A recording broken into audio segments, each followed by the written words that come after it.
Okay, yes. Welcome to another edition of the New Jack Swing podcast. Myself, Mr. VJ, Stevie Street, and the Dark Knight himself, Andrew Knight. How are the three of you guys doing? Good evening, folks. Good Good evening. Good evening. We've Or got, good day to you, or good morning, wherever in the world you're catching up on this right now. yes. We're all in different parts. Alex Clark, he's a massive Darkchild fan. Welcome, Alex. Yes, how we've got an amazing show today where we are doing Battle of Producers Volume 2 and 3 sets of producers. I wonder if we should have put in Missy Elliott alongside Timbaland, but I think she was credited for a lot of the good lyrics, but nothing can take away the beats and stuff. She and Emily, welcome. Yep. It is 4:30 Eastern. Okay. Alex, we're doing good. So yes, it was an interesting list to put together. How did you guys find it? I found it quite fun and quite a challenge, and actually a lot more appreciative of how the three camps put their stuff together. And Mac, welcome. VJ, can start with you. How did you find this exercise? I found it very difficult, not because we don't have songs to choose from. It's because we have too many songs to choose from. If you took any one of these producers, just one of them, and just did a top 15 for them, that would have been super challenging. So to whittle that down to top 5 for each of them and then rearrange them, I found that tough. Very tough. But hey, I've done it. We've done it. So that's the main. You've done it, yes. I have to apologize to everyone because I got the dates wrong when it came to. So we'd already booked today for the Joe Thomas. In fact, sorry, not for Joe Thomas, for this Battle of Producers, and Joe Thomas was supposed to be Sunday. I kind of mispromoted things, but so tomorrow is Joe Thomas. Today is Battle of Producers, and it was definitely a challenge. Stevie, how did you find it? Brando, welcome. It's an interesting one because I'm thinking if we compare the songs we picked for the last set of producers, Teddy, Jimmy Jam, and I'm sure we'd all agree, or Babyface. maybe you might disagree, but I think a lot of those songs mean a lot more to us than I would say on this one. I'm looking at the list and I'm thinking a lot of my memories of these tracks, they're all club memories, stuff that I've heard in clubs. Well, a lot of them, I'd say 70% of my top 15 is hanging out in a club, either playing these as like DJ promo 12 inches, hearing them in a club, or just solid album tracks. But I'm thinking now, with the sands of time, how much these tracks really mean something to me. I know that the last set produced, them tracks mean everything to me. Because you got to remember, these 3 sets of producers crossed over from R&B into pop in the later years. They're all making pop music. They might have hip hop beats underneath them, but essentially they're working with pop artists, and they took the money. Let's have it right. They all took the money. And I realised a lot of the really, really good stuff from these producers is the early stuff and when they were getting busy making stuff. After it all went pop. So, but we'll get into that later. But yeah, a lot of club memory, good club memories for me on this. Definitely. Timmy Lee, welcome. Andrew, what about you? How did you find? So it's funny. I remember being a bit profane in our chats when Beej reminded us it was one artist, period. I couldn't have the same artist across both producers. I was I'm like Timbaland, Neptunes, what? So I remember being a little like sure about that, but I calmed down and like followed suit. But I think for me, the biggest like lament, and I want to talk about this as we go through, is I think that a lot of Rodney's work, in particular for Brandy, I just felt like, man, to just only have one Brandy song by Rodney when Rodney did an amazing body of work for Brandy, that was a match made in heaven, in my opinion, was the hardest part. So I'm just gonna go through my top 15, but then go off script and just give Rodney love, because I think that a lot of his work on Never Say Never and Full Moon absolutely deserves to be mentioned on this podcast.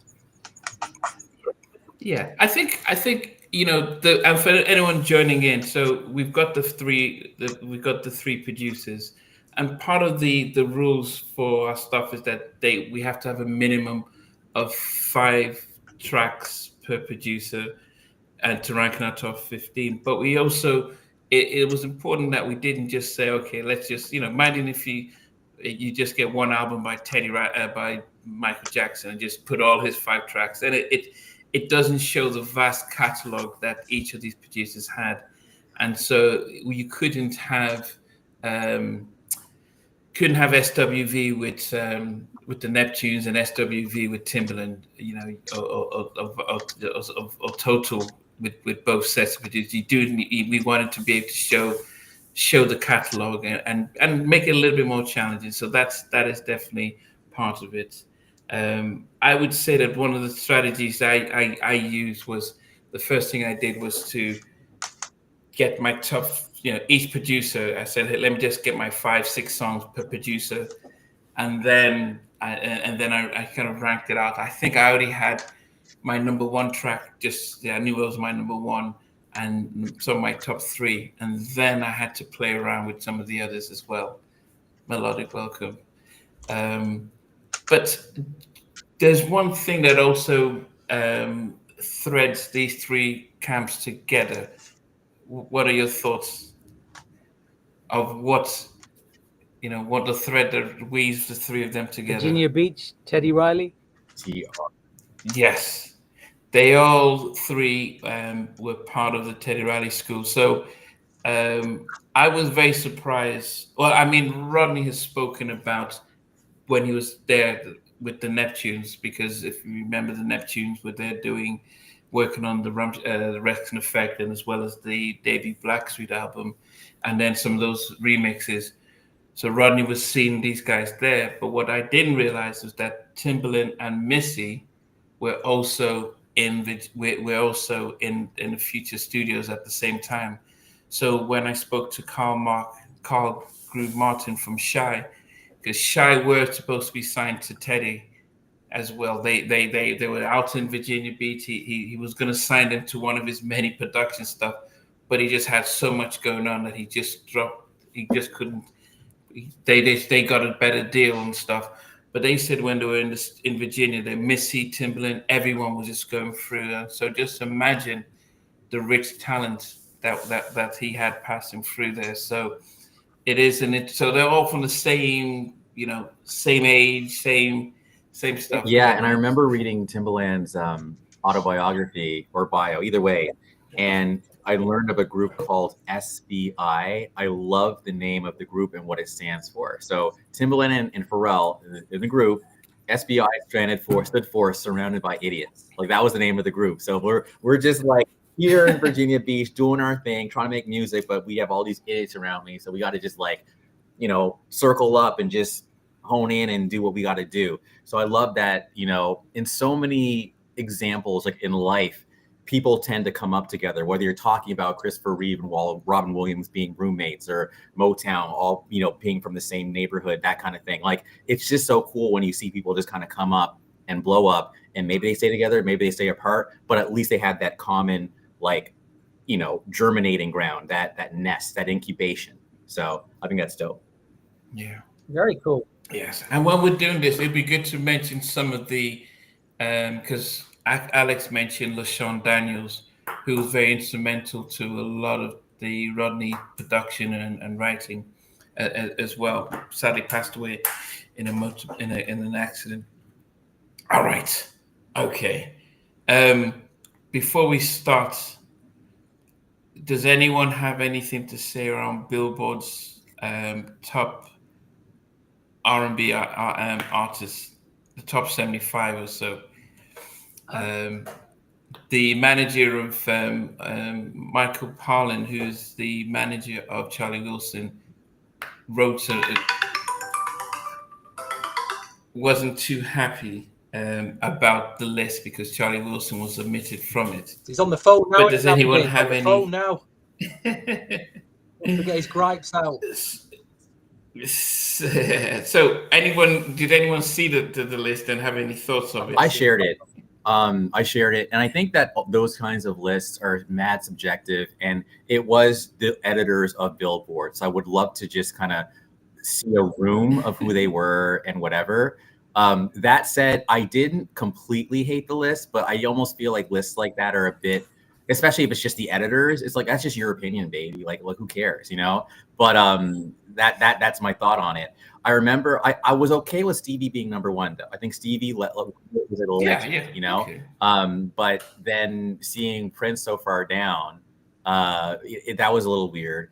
But I was just going to say, even worse, I don't even bother hip hop lists. Forget it, dude. Everyone, it's like they say opinions are like a-holes. Everyone has one. And when it comes to hip hop, it's like Immortal Technique or Jay-Z sucks or like, dude, I don't even care. I like left hip hop a long time ago as far as trying to talk about it critically. It's like, because everyone's got an opinion and I just can't, I don't have time for it. But anyway, going back to the R&B list, it's a list. Whatever. Who cares? I mean, yeah, that's how I say it. As far as Billboard is concerned. We love you, Billboard, but yeah. They're subjective lists. It's like saying, you know, you get those lists that you see on Instagram. This is categorically the best. These are categorically the best looking women on planet Earth. And you're like, dude, these are the best looking women in your head. That's fine. But then that's your list, isn't it? And for Billboard, it's the same thing. These are their lists.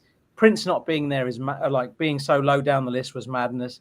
Now, if you're basing it off Billboard success, which is what Charlie Wilson's guy was saying, Charlie Wilson should be way up there because Charlie Wilson is still relevant. He's found a way to reinvent himself consistently, and he's still about. So he should definitely be way up there. And I understand why people would be aggrieved about Beyonce, but Beyonce, not my cup of tea, but she sold a lot of copies. She sold a lot of music, and she's very popular.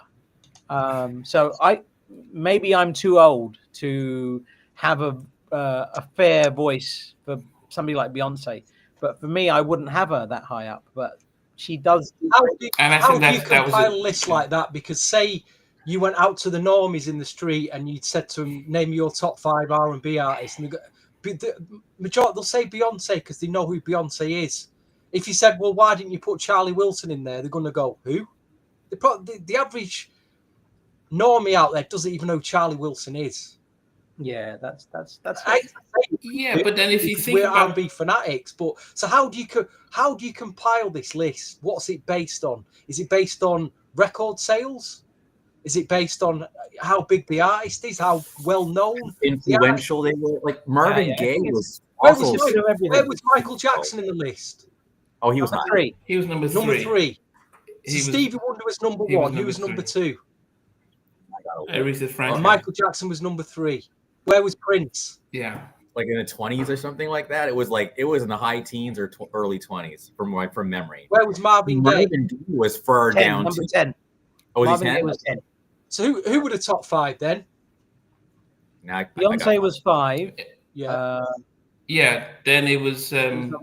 I know Michael was 3. 2 was Aretha Franklin. I don't know who was number 4. Aretha Franklin. Number 1 was Stevie, and I think Whitney. Well, there you go. If you go into any, like a HMV or a big commercial record store, and you go, they're the top rate. You go in each set, they're the top rated artists. So that doesn't surprise me in the slightest that they made the top 5.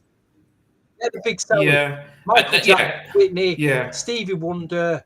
Beyonce, they're all the big album sellers. All right, let me read it. Okay, so from 10 to 1, Marvin Gaye 10, R. Kelly, Kells 9, and I feel like Marvin behind Kells, I don't know. Anyway, Mariah Carey 8. Oh, actually, my bad, but I still was surprised. Prince is 7, James Brown is 6, Whitney's 5, Beyonce's 4, Michael's 3, Aretha 2, and Stevie 1. But then you got Ray Charles, Usher at 12. Oh, I remember that Okay, I was surprised Usher was ahead. I was like, this is like the first list I've seen Usher ahead of Chris Brown, finally, because I always see people like ranking Chris Brown over Usher, including Bobby, which like Bobby did that. And I'm just kind of like, what? Like, no, man, Usher's that dude. But anyway, Mary J. Blige at 16, Janet at 17. You know, Tevin How is Luther? How is Luther behind Luther 22? Mary J. Blige. I love Mary, but surely that's not right. Yeah. So I mean, so that we don't get distracted. I mean, but it's a debate that we'll definitely have because, but it's just, I would say just finally that if it's Vibe magazine, I would probably appreciate what they would do. You know, those types of magazine, Vibe or Black Beat or Right On would speak for the people a lot better than Billboard. Is it Billboard or Rolling Stone that said "Lady in My Life"? She was the worst. It was Rolling Stone, and that told you everything you need to know. Yeah. Yeah, that was different. Fire him or her, whoever that was. Yeah, Luther was 22. Yeah. Anyway, so producer list. But hold on, did it have any New Jack Swing artist in the list? Was Guy in it? Johnny Gill? Aaron Keith Sweat is number Bobby Brown. Keith Sweat. Bobby Brown was number 49. Okay. Tevin Campbell's 57. Joe is 56. Keith Sweat is 66. Bobby Brown, yeah, he said 49. He's in here. Bobby's in here. Wait, Bobby's in here, but no Johnny. That's interesting. But then I can understand that. I mean, there's a lot of artists. I mean, personally, Johnny is Johnny in our heads, but Bobby, obviously, social impact. He should be in there. Babyface is at 35. Bobby's top 30. His top 30. He's got to be in the top 30 for me. Yeah, massive influence. Yeah. And Donna Summers was not an R&B artist. She was disco. Yeah. You know what's crazy? But anyway, Bobby Brown. We are distracted. I'm sorry, but Bobby Brown's ahead of John Legend. You know, that's interesting because John Legend can blow, but Bobby's ahead of him. So oh well. I'd put him above Chris Brown. There's some controversy for you. Chris Brown, where's he at? Chris Brown's at number 26. Aaliyah's at 40. Yeah. Brandy's at 41. D'Angelo's 45. Yeah, I mean, in there, right? Is anybody that they've left out? Is there any glaring omissions? Charlie Wilson. Well, Charlie Wilson influenced Aaron Hall, and Aaron Hall influenced R. Kelly. Charlie Wilson not being in his madness, it just doesn't make any sense. Get the manager on the phone. No wonder he's going. I don't blame him. Jeez. Joe at number 56. Tevin Campbell at 57. And there was no KC. Nope. Anthony Hamilton at 62. Yeah. You know what's crazy? Again, Janet Jackson, I love her, right? But at 17, so put Janet Jackson vocally over, like, I don't know, like Otis Redding. Yeah, Phyllis Hyman, like, wow, Lauryn Hill, like, yeah, man, just saying. Alicia Keys, even, like. But Janet's had more impact, surely. Like, she's had a massive impact. This must We're be talking about R&B, though. R&B. Because if you mention Beyonce or any of those artists of that level, they've all had the red carpet rolled out for them because of Miss Janet Jackson. If it wasn't for Janet Jackson, they would not be in that conversation point in the first place. They just wouldn't be around. Janet Jackson. Any pop artists in there like Jennifer Lopez? Any like that just shouldn't be in there? So, Jennifer Lopez. No. They I think they've learned their lesson from that one. But anyway, Anyway, it's one day we probably could do one of these kind of polls and stuff. We'll see how it goes. But I mean, we've got 35 tracks to go, 45 to go through. So. Okay, guys, remember this is Aldebard wasn't on this, but remember this is you guys are part of tonight's episode. We're going through these three producers, 5 tracks that they produce each, and we're going to rank them in our top 15. So please have your 15 to 1. Remember, you can't have any duplicate artists, so you can't have Mary twice or whatnot. As always, I start VJ Stevie, then we round up with Andrew Knight. So on my list, so from number 15 on my list, I went with a track that when it came out in 1999, I got the dates for everything. It was one of those, was it one of their earlier stuff? It was one of their earlier records that sort of introduced us to a very different type of sound and production. This track felt like they were like, almost like gumbo. Like, let's try some of this sound. Let's try this type of sound. But it was a very interesting sort of unique, and it was by Khalees. It was our introduction to Khalees, and it's caught out there by the Neptunes. And why I say that is because it was one of those things where she was. I didn't get the song. I didn't understand, the message behind about the song until later on. But the production really stood out to me. You had a boom, boom, boom, boom, boom. It's almost as if let's press this button, see what it does, and let's press this button. So it was definitely a really interesting production, and it actually became the signature Neptunes production that we learned. And one some other songs that I'm going to put up there, you realize actually they didn't start off like that. So caught out there by the Neptunes, Khalees, 1999 is number 15 for me. Khalees was robbed. Yeah, well, we'll go into the politics later, but yeah. Go ahead, VJ. So I wanted to ask you, Namdi. I have a list of artists and songs that I cannot include. Would you like me to say that now, or would you like me to say that later? Probably at the end, so that okay. we least. Okay, there's a list of, and these songs definitely need to be mentioned, so we can do that later. This missed out on my number 16. Michael Jackson doesn't make my top 15 list even, which is surprising. But at number 16, I was toying around with Escape, Break of Dawn, and You Rock My World. Any one of them would have been a good inclusion. But what I've gone with at number 15 was a Blackstreet track, which was first appeared on this soundtrack, Wild Wild West, with production by Teddy Riley and Rodney Jerkins, and it's called Confused. Brilliant song, absolutely love it. I think it's a flawless production, and that makes my number 15. It's samples the Crusaders' Covert Action from 1978. Interesting pick. I've not listened to that since I probably bought that CD, to be honest, VJ. I love it. I love it. And it's a great song. Yeah. Okay. Hardcore. Stevie, what's your 15? And one of the few handful of tracks that Teddy and Rodney did together. And I thought those two as a combination was just. I need to really listen to it. Like I said, not very special combination. Those two together. That the track by Men of Vision. I think it was Do Things or something like that. I can't remember. Anyway, go ahead, Stevie. At number 15, it's a Neptunes production, and as well as my club memories of that sound around the early 2000s, I thought, do they still sound good now? I'm always looking for tracks that stand the test of time, because a lot of those Neptunes productions now, especially them club tracks, the drums just sound too heavy. They just creak. I'm like, oh, it's a bit creaky sounding. But this track surprised me when I replayed it again. I thought, wow, this still sounds amazing now. And it's from 2002. It's the latest. I didn't really get past 2002, if I'm honest.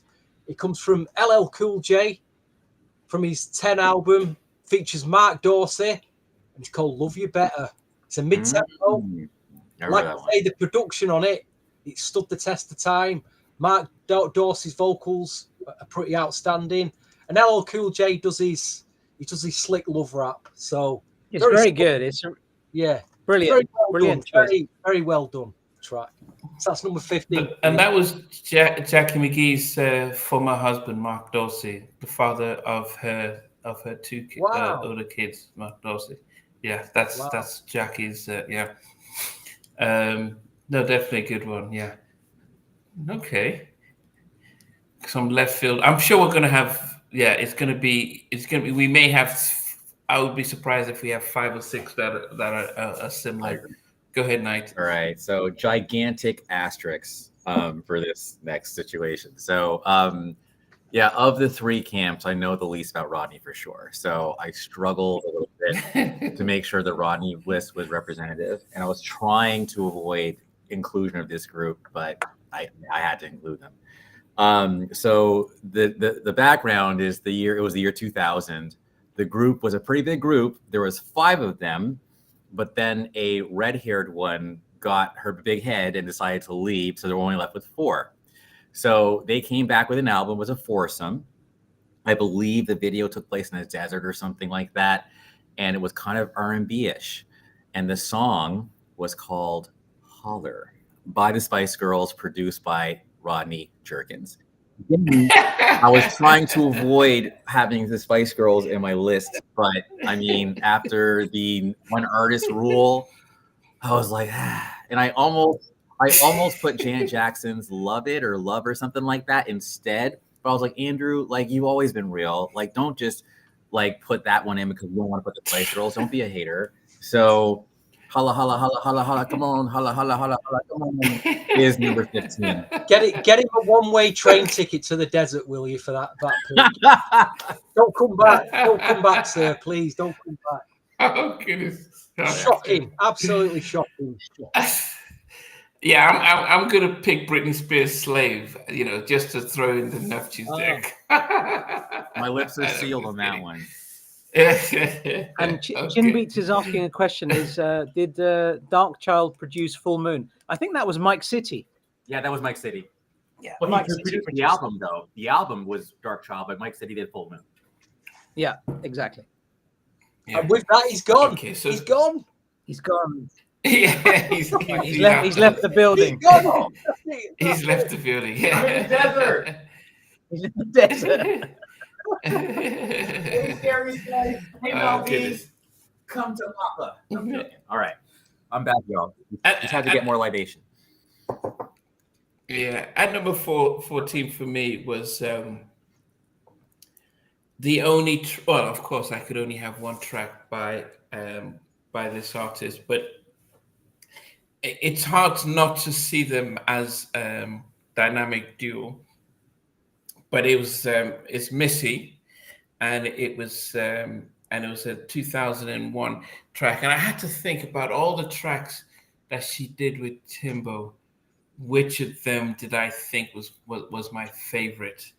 And this is one of the things that I think that when you're listening to Timbaland production is that he takes the most obscure thing and just turns it into a hit. So this is when he took I think it was like a Hindi track and Get Your Freak On by Missy and Timbaland. It's this is Timbaland's first entry on this, but it was just and this is when Missy doing her crazy videos. But as I said, just the whole production there, it was hard not to start to dance alongside them and Missy with her words and stuff like that. But Timbaland, this is I think of all these guys here, Timbaland is one person that just listen to his instrumentals. You're just gonna be like, okay, this he's just too much. Get Your Freak On, number 14, came out in 2001. Missy and Timbaland. That was the period where there was a lot of like Indian Bhangra going on in R&B and hip hop, and it was a thing for a summer. I remember car driving by that crazy sound, but kind of irritating me, to be honest. Irritates a lot of me. Bollywood samples. Yeah. But that was Timbo. That's what he would do. He would listen to something simple and just experiment. Mm-hmm. I think he did it better than most people. I think he did it better than most people. Yeah. And Aaliyah with the baby crap. And the Godzilla with Genuine on that. What's so different? The Godzilla is just like.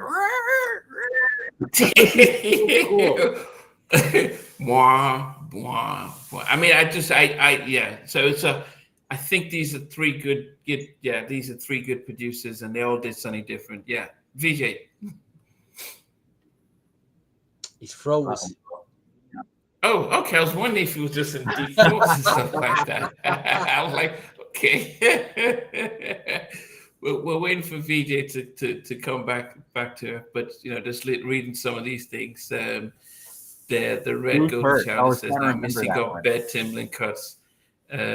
Everyone using the ambient samples back then. Truth Yes. Hurts, yeah. Who produced that? Was that Drake? No, So that was addictive. Who's Hurts was what's his name? What's his name? Oh man, that guy, the West Coast guy. DJ Quick. Thank you. Yes, DJ Quick. Oh, quick. Okay. Yeah, good job. Okay. Play musical chairs. All right, VJ, we just thought you were lost in thought. No, but- no, I was just like that action shot.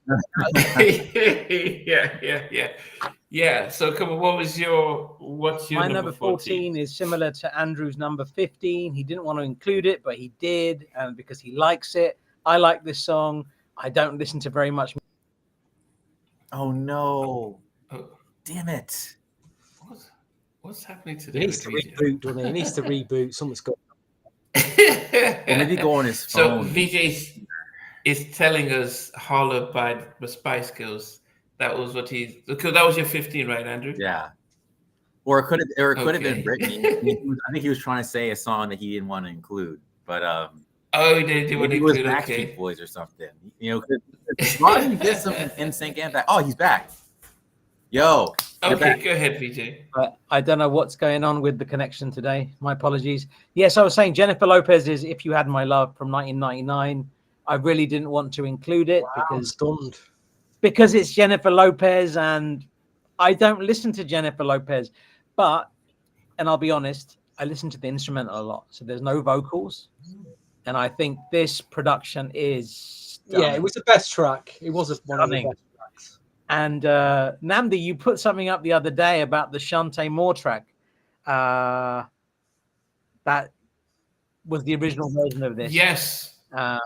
Yes. This is a better song. It is a much better song. It's more well written. You're cursed today.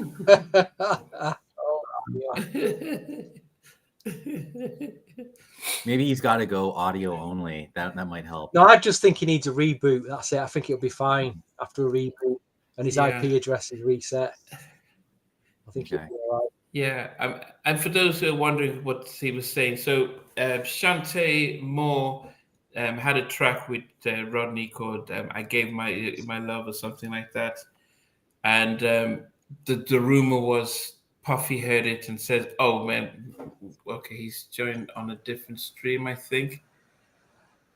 Okay, so I'm going to. Okay, I'm going to keep you off there. His twin brothers joined. Yeah, but also froze. Oh, he just froze again. Okay. Oh, he's back. Sort of. Oh, yeah. There you are. Okay. All right. Are you dead? Okay, Veej. Wow, this This has never happened, y'all. Yeah. Let me just send him a message.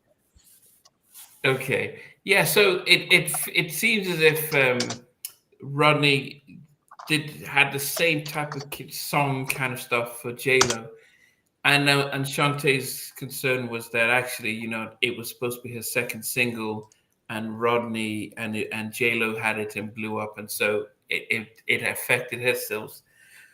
But I think the truth be told is J-Lo was the replacement of Mariah Carey, and Sony put in millions of dollars in making her a hit. So, and Shantae was on Silas Records. They weren't going to spend that much. Go ahead, VJ. It looks like you're back from the dead.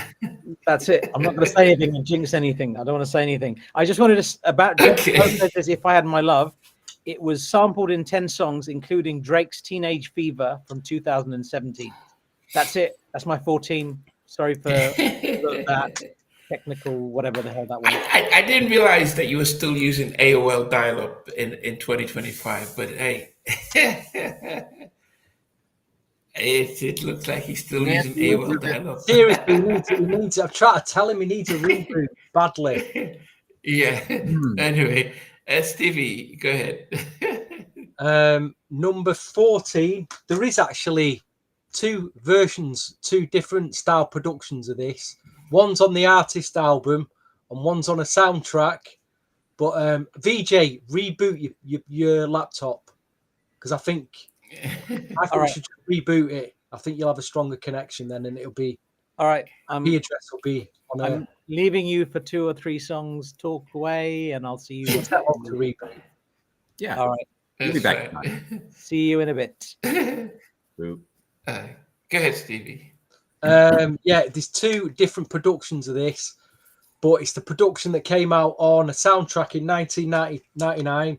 The soundtrack was Blue Streak. It's a Rodney Jerkins production, and it's Keith Sweat and Debrat, and it's called "I Put You On." I remember heavily playing this in a club, and it's got one of the heaviest bass drums you'll ever hear on an R&B track. Nearly blew the speakers up, the bass drum. But yeah, it's a bit of a forgotten track, but I used to love listening to this. So 1999, Keith Sweat, "I Put You On." Replay that if you get a chance. By Rodney Darkchild. I've heard that one. Okay, goodness, we're bringing out the gems today. Speaking of gems, I was working at Lowry Sound Studios, bumping Shantae Moore's version during that time. That's hopeful. Keith Sweat's album though, the production, the track's on there, but the production's different. They redid it. I don't know why, but just done. Okay. The Red Golden Child. What about you? Play that song every month. Wow. Fair play to Uncle Stevie. Thanks, Zach. Good chase, Zach. Well done. Okay. Uncle NG. All right. So this should have been the 3rd single for this album, in my opinion.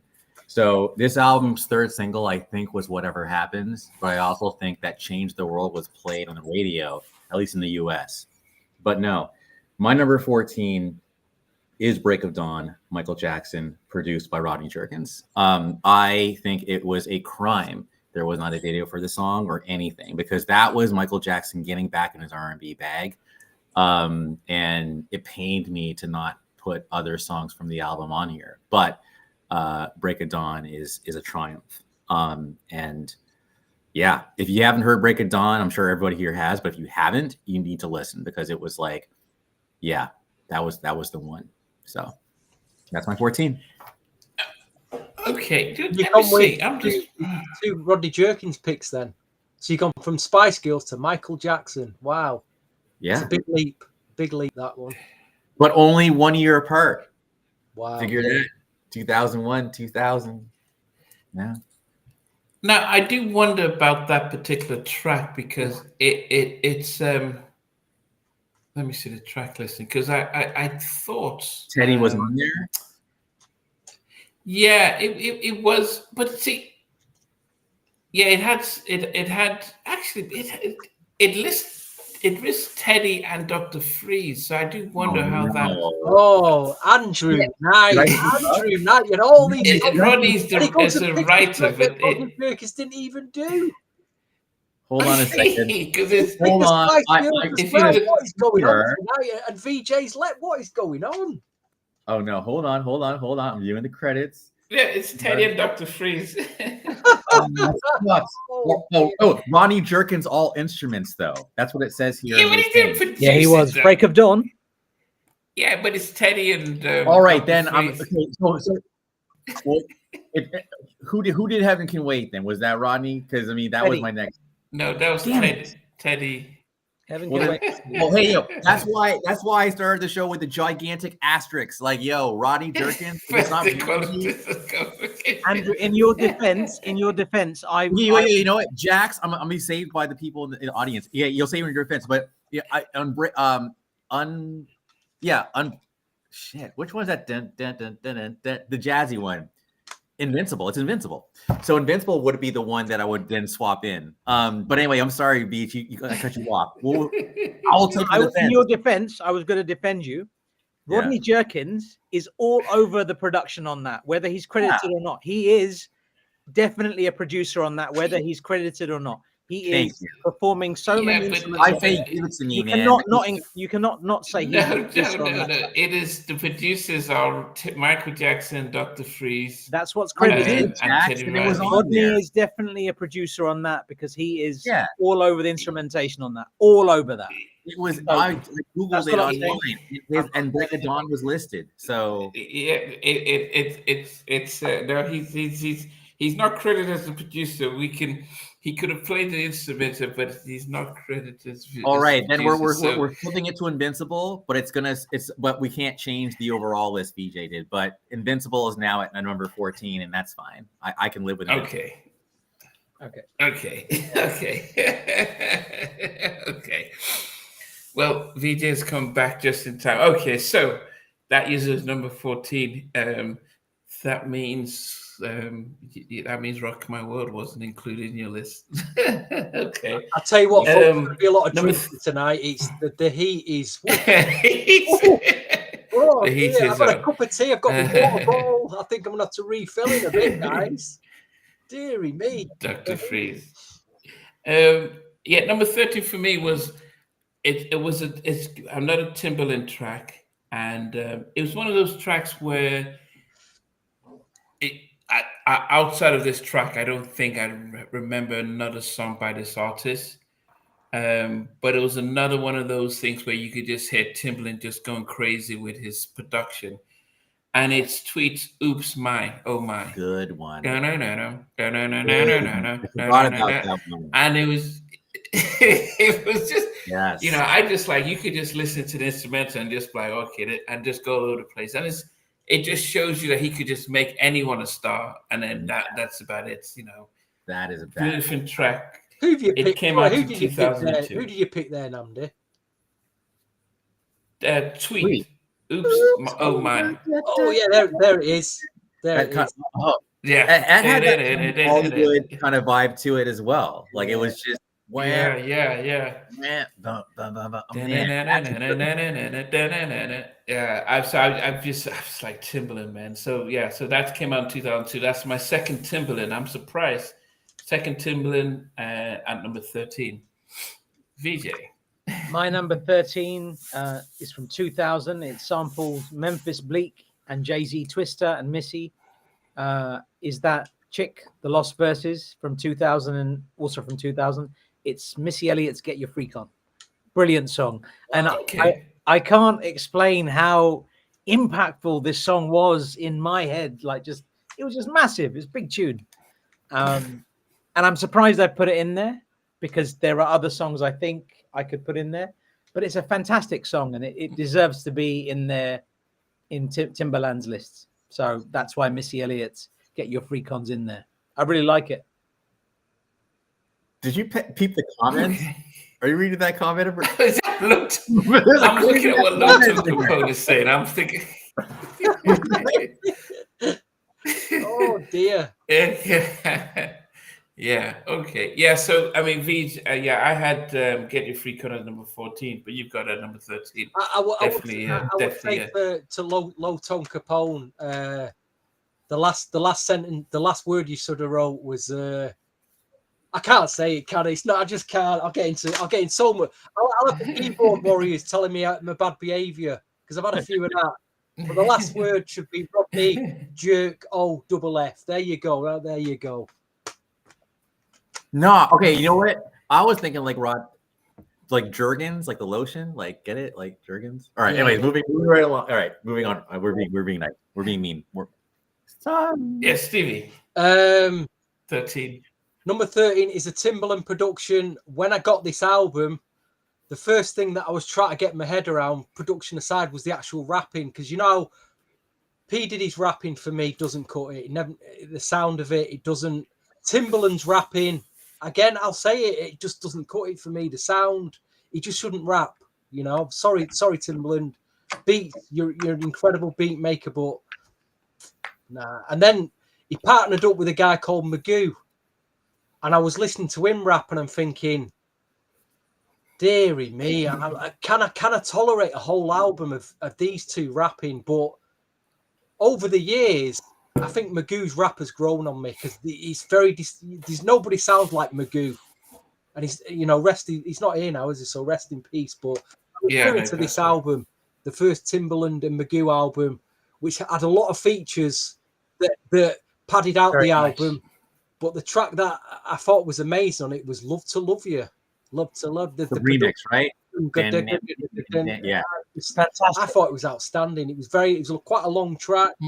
Shanta was another rapper on. Again, I was like, can I tolerate her rapping? But I think it's a very good track anyway. I'll go with that. Okay. Love to Love You, 1998. That is. Okay. All right. So that was really funny. Two things so Magoo, I always felt like some people thought Magoo was like kind of like Q-Tip in terms of his delivery and tone, but that's number one. Number two, believe it or not, going back to before this show, we were going back and forth about the years. Like at first it was like, at least the Flyers was like 1995 to 2002. So we opened it up, right? But if it was just 2002, my number 14 absolutely would have been Love Ya, Love Ya, right? Not number 14, 13. Number 13 would have been Love to Love You.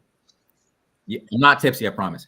Anyway, but number 13 now is actually a song that I don't listen to that often, but I remember actually, this is a true story, walking through a UK airport, I think after an NJS Free party in 2007.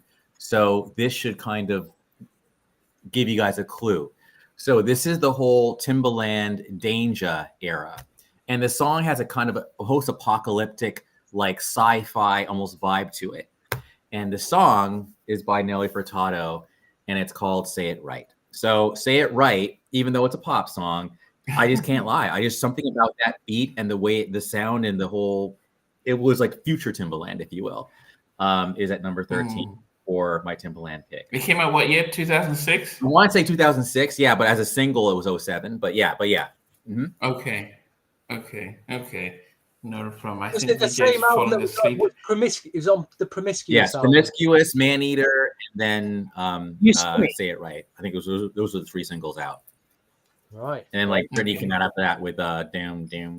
Anyways, that one it's Britney B. What's the song called? Give me more. Give me more. Give me. Anyways, yeah.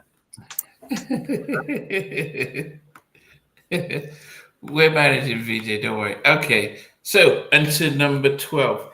And I'm going back to the this is a track produced by the Neptunes, and it was these guys still experimenting, trying to figure out their sound.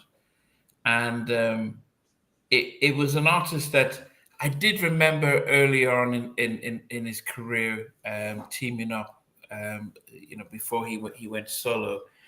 But most people did not realize that the person singing the hook was Tammy Lucas. And this is Super Thug by Noriega, produced by the Neptunes, came out in 98. And that was Tammy just singing.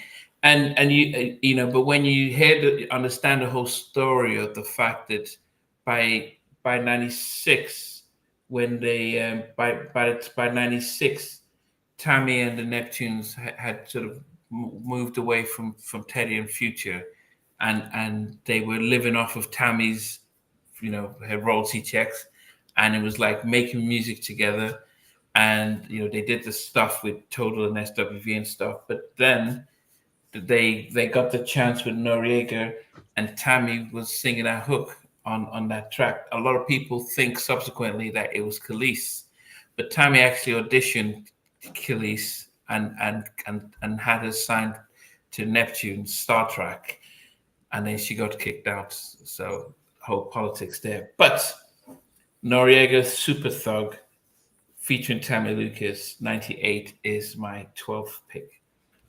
Great choice, and it's nice that were able to even talk about Tammy Lucas working with the Neptunes. It's just nice to be able to mention her name, and I think that was a brilliant track, and her vocals were killer on that.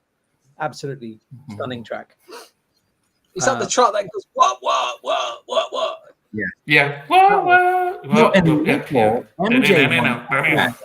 MJ loved that track. I think that was the track that got MJ to call Pharrell in the first place. And you can actually see like MJ like you can picture it. Yeah, that's what he wanted, right?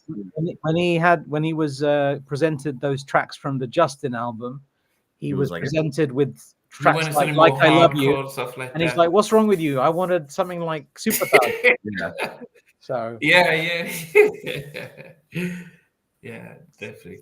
Go ahead, GJ. Number 12 for you. My number 12, but I had to read out my number 15, the credits. You have to just hear this. If you say this out loud, it doesn't make any sense. So, Confused by Blackstreet, produced by Teddy Riley for Little Man Productions and Rodney Jerkins for Darkchild Entertainment. Recording engineer George Mayers, Julian McBrown, and Franz Werner, and recorded and mixed at Future Recording Studios, Virginia Beach. Just as credits. Isn't that crazy? Just hearing that out loud. Rodney and Teddy for Little Man, and then Rodney for Darkchild. I just thought that was crazy.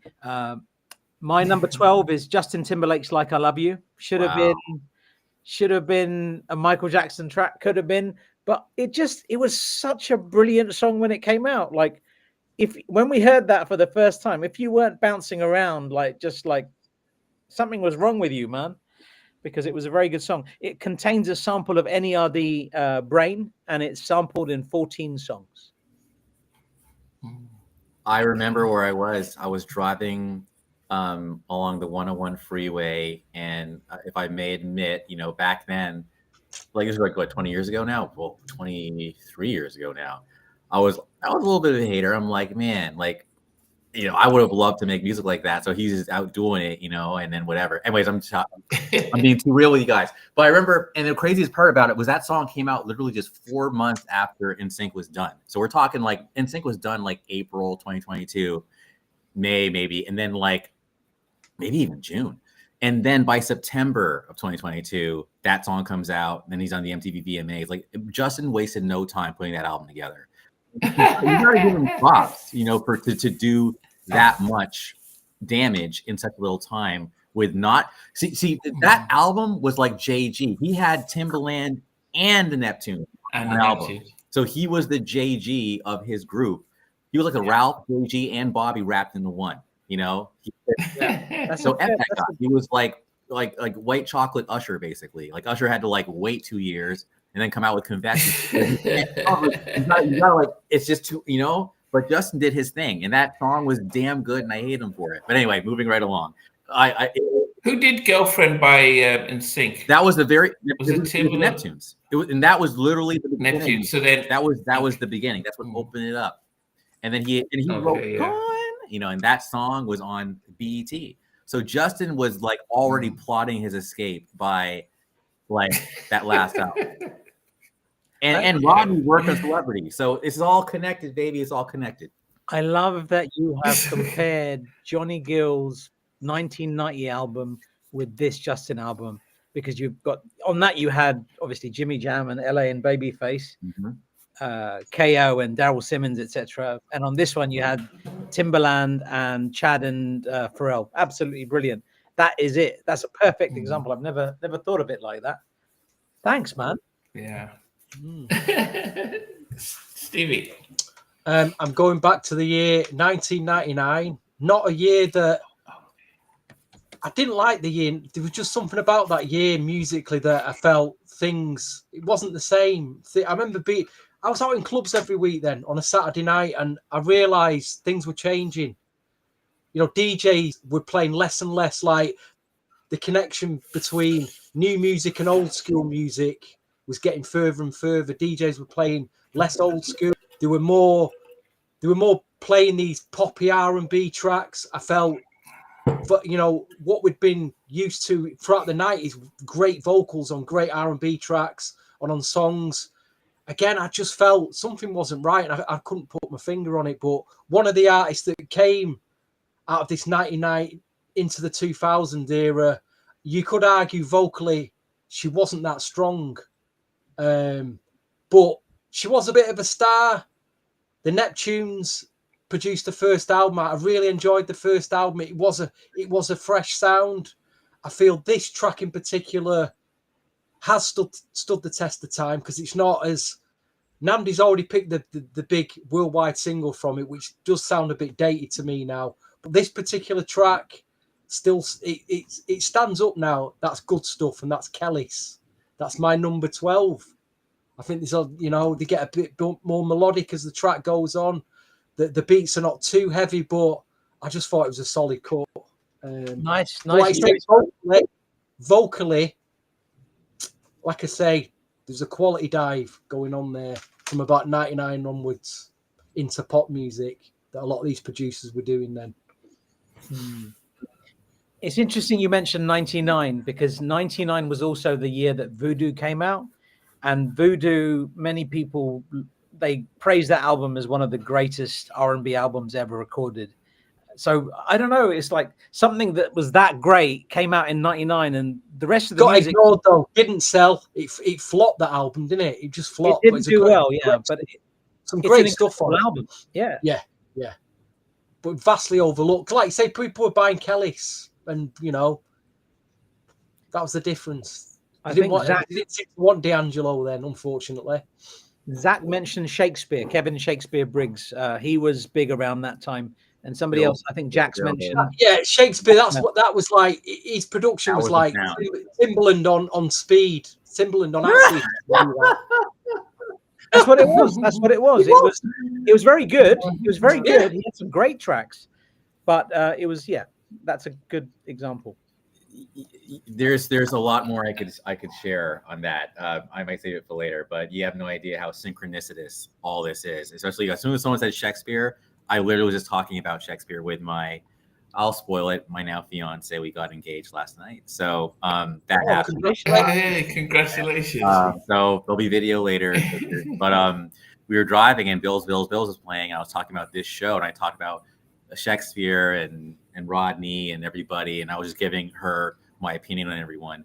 But yeah, Shakespeare was definitely someone who I described as kind of like following that, because Timbaland was kind of an innovator and he was influential, and he actually had a lot of songs about beat biters and everything like that. And I brought up Shakespeare being with that one, and like No Scrubs, I think he did like an NSYNC track, but his sound wasn't really like, I didn't really see it progress beyond that. Maybe it did, but radio wasn't picking up on it. But anyway, I say all of that to take it back to Tammy Lucas. Tammy Lucas did great work on NERD's first album, which is still my favorite one. I consider it a no-skip album, and it hurt my heart to just have to pick one, because Baby Doll is actually my favorite from the album, right, Beej? And like when you hear like Tammy going sorry, like they should have had like a total like a beach like video, like all like retro. It was perfect. It was kooky, it was different, but number 12, I play all the time. And a lot of what I put on my list is what I actually play. Like, because if I don't play it a lot, then I must not like it. But lap dance, like that's the one. So lap dance is my number 12. It gets me going. And I think it's a good. I think it might be my first Neptunes track. I think it is. So yeah, number 12, Neptunes, lap dance. So that's it. Very nice. Well done. Good track. And Zach, we just want to acknowledge. We'll try to go faster, right? Yeah, we gotta say to Zach, we're not going to try and let this go on for hours. No, that's not going to be that. It will do. We'll try. I just want to acknowledge. We just want to acknowledge Rob from 911 and but also the music. We have Cinderella Jack at home before midnight. That's the big question. We haven't took bed before midnight. Let's see. So Rob, great to have you watching alongside us. Number 11 for me, following on from Andrew's sort of when he talked about the Neptunes and Tammy. This was a track that they worked together on, another Neptunes track with Tammy, and it was supposed to be on her debut album. her debut album had productions from the Neptunes and from Teddy Riley. They'd already recorded, but it just never came out. So one of the tracks from her first album, and this is when you listen to this track, is completely different from what the Neptunes went on to start to do, and this is "Use Your Heart" by SWV. They did, and if you listen to this, it's completely different from what the Neptunes went on to do thereafter. They changed their whole style, but this was a very Michael Jackson type of vibe. They probably were still leaning on the "Tonight's the Night" type of stuff before they settled on "This Is Us." We're going to be using these weird beats and stuff, but this is a beautiful track, and I like the fact that it had. Not just Coco, but having Taj or Lele? Taj, having Taj on the vocals alongside Coco just made it a real. And it's one of the things I loved about the track is that we got to see Taj performing and showcasing the vocals, and it wasn't, So. But they went away from this type of song thereafter. But this was one of their first songs, and how they got this was when Pharrell featured on the remix of Human Nature. The A&R for SWV was around, and they contacted him, and he gave them a shot to do this track on the SWV album, and the rest became history. Use Your Heart, Neptunes, 1996 at number 11. For the sake of keeping it quick, I just want to say Use Your Heart was what, Zach, exactly. I was thinking of you. Keeping it quick, I remember when A New Beginning came out, and I was like, this is a big-ass album, but I'm a little disappointed. It wasn't the same as the first album, because You're the One. I was like, okay, really? But then Use Your Heart came out, I'm like, finally, this song, like, saved the album. But it didn't do what it was supposed to do. So the next album, I think, Release Intention, came out like a year, right after. So it wasn't the same. But yeah, anyways, I just want to say that. And Use Your Heart has a very Lady in My Life kind of vibe to it. Like that's that's what I said. Very Michael Jackson type of stuff. Yeah. My number 11 is off this album, where this album was mainly known for Slip and Fall, I'd say, because it was a new Jodeci track plus Get Back. 2 new Jodeci tracks were on here, produced by Devante. But my number 11 is Casey and JoJo's Game Face. I really like this song. I don't know why. It's a great song. That's mine. And who produced it? Okay. I need to replay that. I'll be honest, I found those Casey and JoJo albums hard going, VJ. 1 or 2 tracks that I liked on each album. Very hard to listen to, but this was Slip and Fall was amazing. And even Get Back is a Jodeci track. So it's Casey and JoJo, produced by Devante, and Game Face, another one. Brilliant. And that's makes my number 11. That's an interesting choice. I just wouldn't even thought of that. I'll listen to it. I'll dig it out because I've just not played it for years.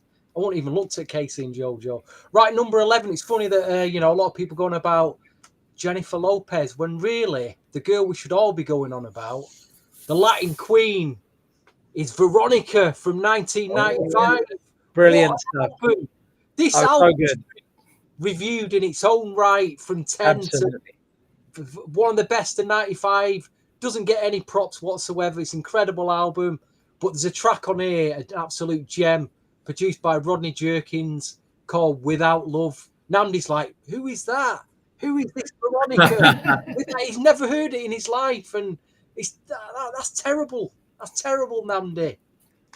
Your mate, your friend, Rodney Jerkins, one of the best things he's ever done. It is a stunning album. Veronica is fantastic. And even her follow-up was brilliant. She had some great tracks by Dave Jam Hall on the sophomore album. But that album, the one that you just held up, absolutely brilliant.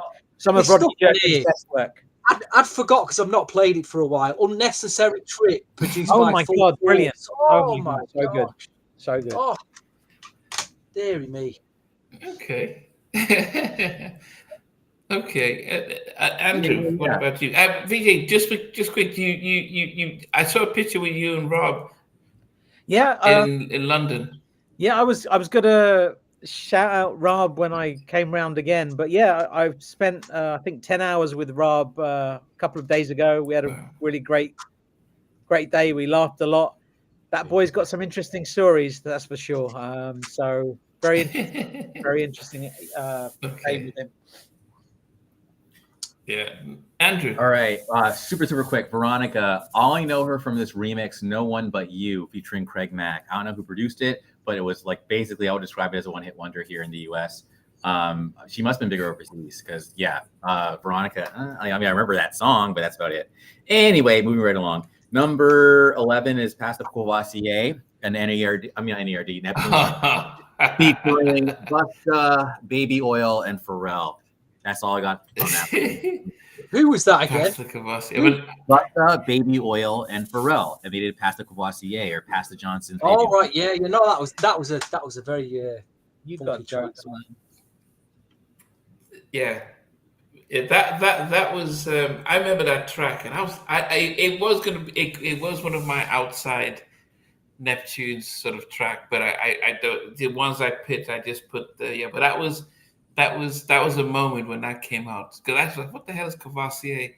I mean, and this is when artists, especially hip hop artists in the Black community, started to become entrepreneurs. They're like, we're selling Courvoisier, we're selling Hennessy, we're selling all this stuff, and they said, we're going to make our own stuff, because you're selling Courvoisier, and they weren't paying you for it, so they went and marketing. So they learned to do their stuff. So good track out. Okay, number 10, top 10. This is a track from 1997, and when we listen to most of the production by this producer, it's quite different from everything else that he was later known for.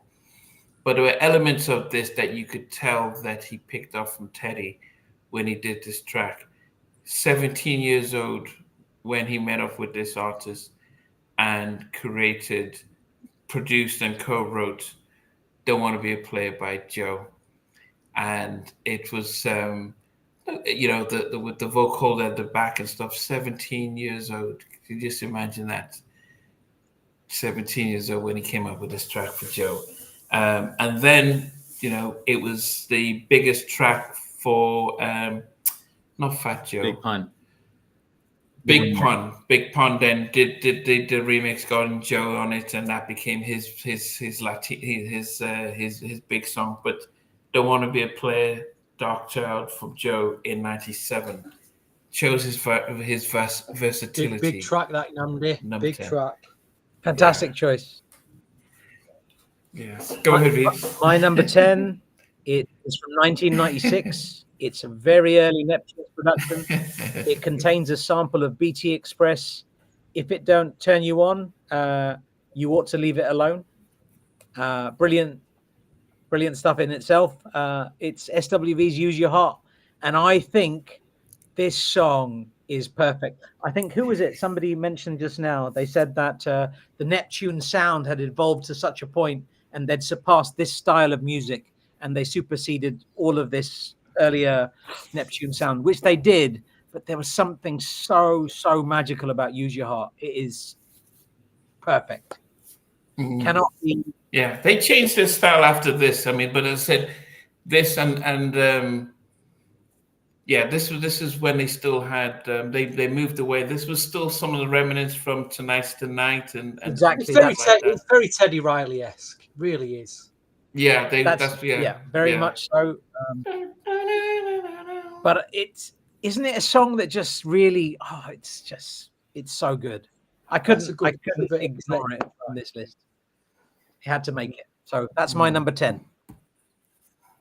Okay, Stevie. Number 10 is, I think you've interviewed one of these ladies. I think one of the group was Total from 1997. Their debut, produced by Timbaland. It's that big club track again. "What About Us?" Bum ba bum ba bum. What about us? Bum ba bum ba bum bum. Oh, that used to fill the club floor every single Saturday night. That track, dancing away to that, big memories. Boom, boom, boom, boom, boom. Huge bass line on it, big heavy bass line track that from Timbaland. But oh, dearie me, what a track! Stevie, I want to tell you, I remember where I was when I heard that track for the first time. I was driving to work in the morning, and I think it was SWV in the studio being interviewed, but then they were talking about Timbaland, and then they played What About Us, and my brain was literally like, what is this? And that do at the end where he's just like beatboxing, and it's like, boom, like, man, this guy is a genius, like Timbaland. So I had to like co-sign what you just did, man. At the end, Namdi knew what I was talking about. We didn't need a rap on it. Didn't need a rap. Didn't need a Timbaland rap or a P Diddy rap or a whoever rap. It was just soul food. It was from the Soul Food soundtrack. Yes, Zach. Yeah. All right. My number 10 was originally for Janet Jackson, and Janet Jackson did not like the track because she didn't want to be anybody's slave. So that was the hint. Yes, man, I do play this song, and I think the song. I know some people like Girls better, but nah, dude, that dude is undeniable. Yeah, laugh all you want. Laugh it up, Fuzzball. No, number slave. I'm a slave for you is my number 10, man. Sorry, guys, I have zero. Pardon my French. Zero apologies. I do listen to that song. It just has that. I guess get it. Can you let them know who produced it and when it came out? Neptunes, the year 2000. Neptunes. Yeah. You know, this was the period where some of them pop artists were 2001, actually. I think it was 2001. They were looking for a bit of credibility. They're looking for a bit of credibility. So what they did was they paid these R&B producers a hell of a lot of money. They were all getting big suitcases full of money, 75, 80 grand, 120, 150 grand for a beat. And I tell you what, they were happy to pay them. Take the money. 2001. Incredible street cred track. They didn't deserve, really, because they were making, shite pop music before then. Okay. Only me with it. Anyways, moving on. Going to my number 9 for me was if we go back to 96, and this was a New York record. This was a massive hit, and it was The Things You Do, Gina Thompson, Darkchild, and he did the original one, and he worked alongside Puffy to do the remix, and he talks about how he wanted to use a lot of the keys, and then Puffy says, "No, man, just keep it simple," and he learned how to simplify remixes, and I did ask him 2 weeks ago about remixes, and he did believe, he echoed what you guys have said, that he does believe the remixes are a whole new track. So when we ever get to our remix top 10, those producers do see it as, look, man, we're taking what somebody else has done and we're redoing something different. So, but anyway, The Things You Do, Gina Thompson, it was a summer anthem of 96. And it still bops now. I mean, if you still play it right now, you can still hear it. You can still feel the fire. It's a summer anthem, and that was her big hit. Rodney's.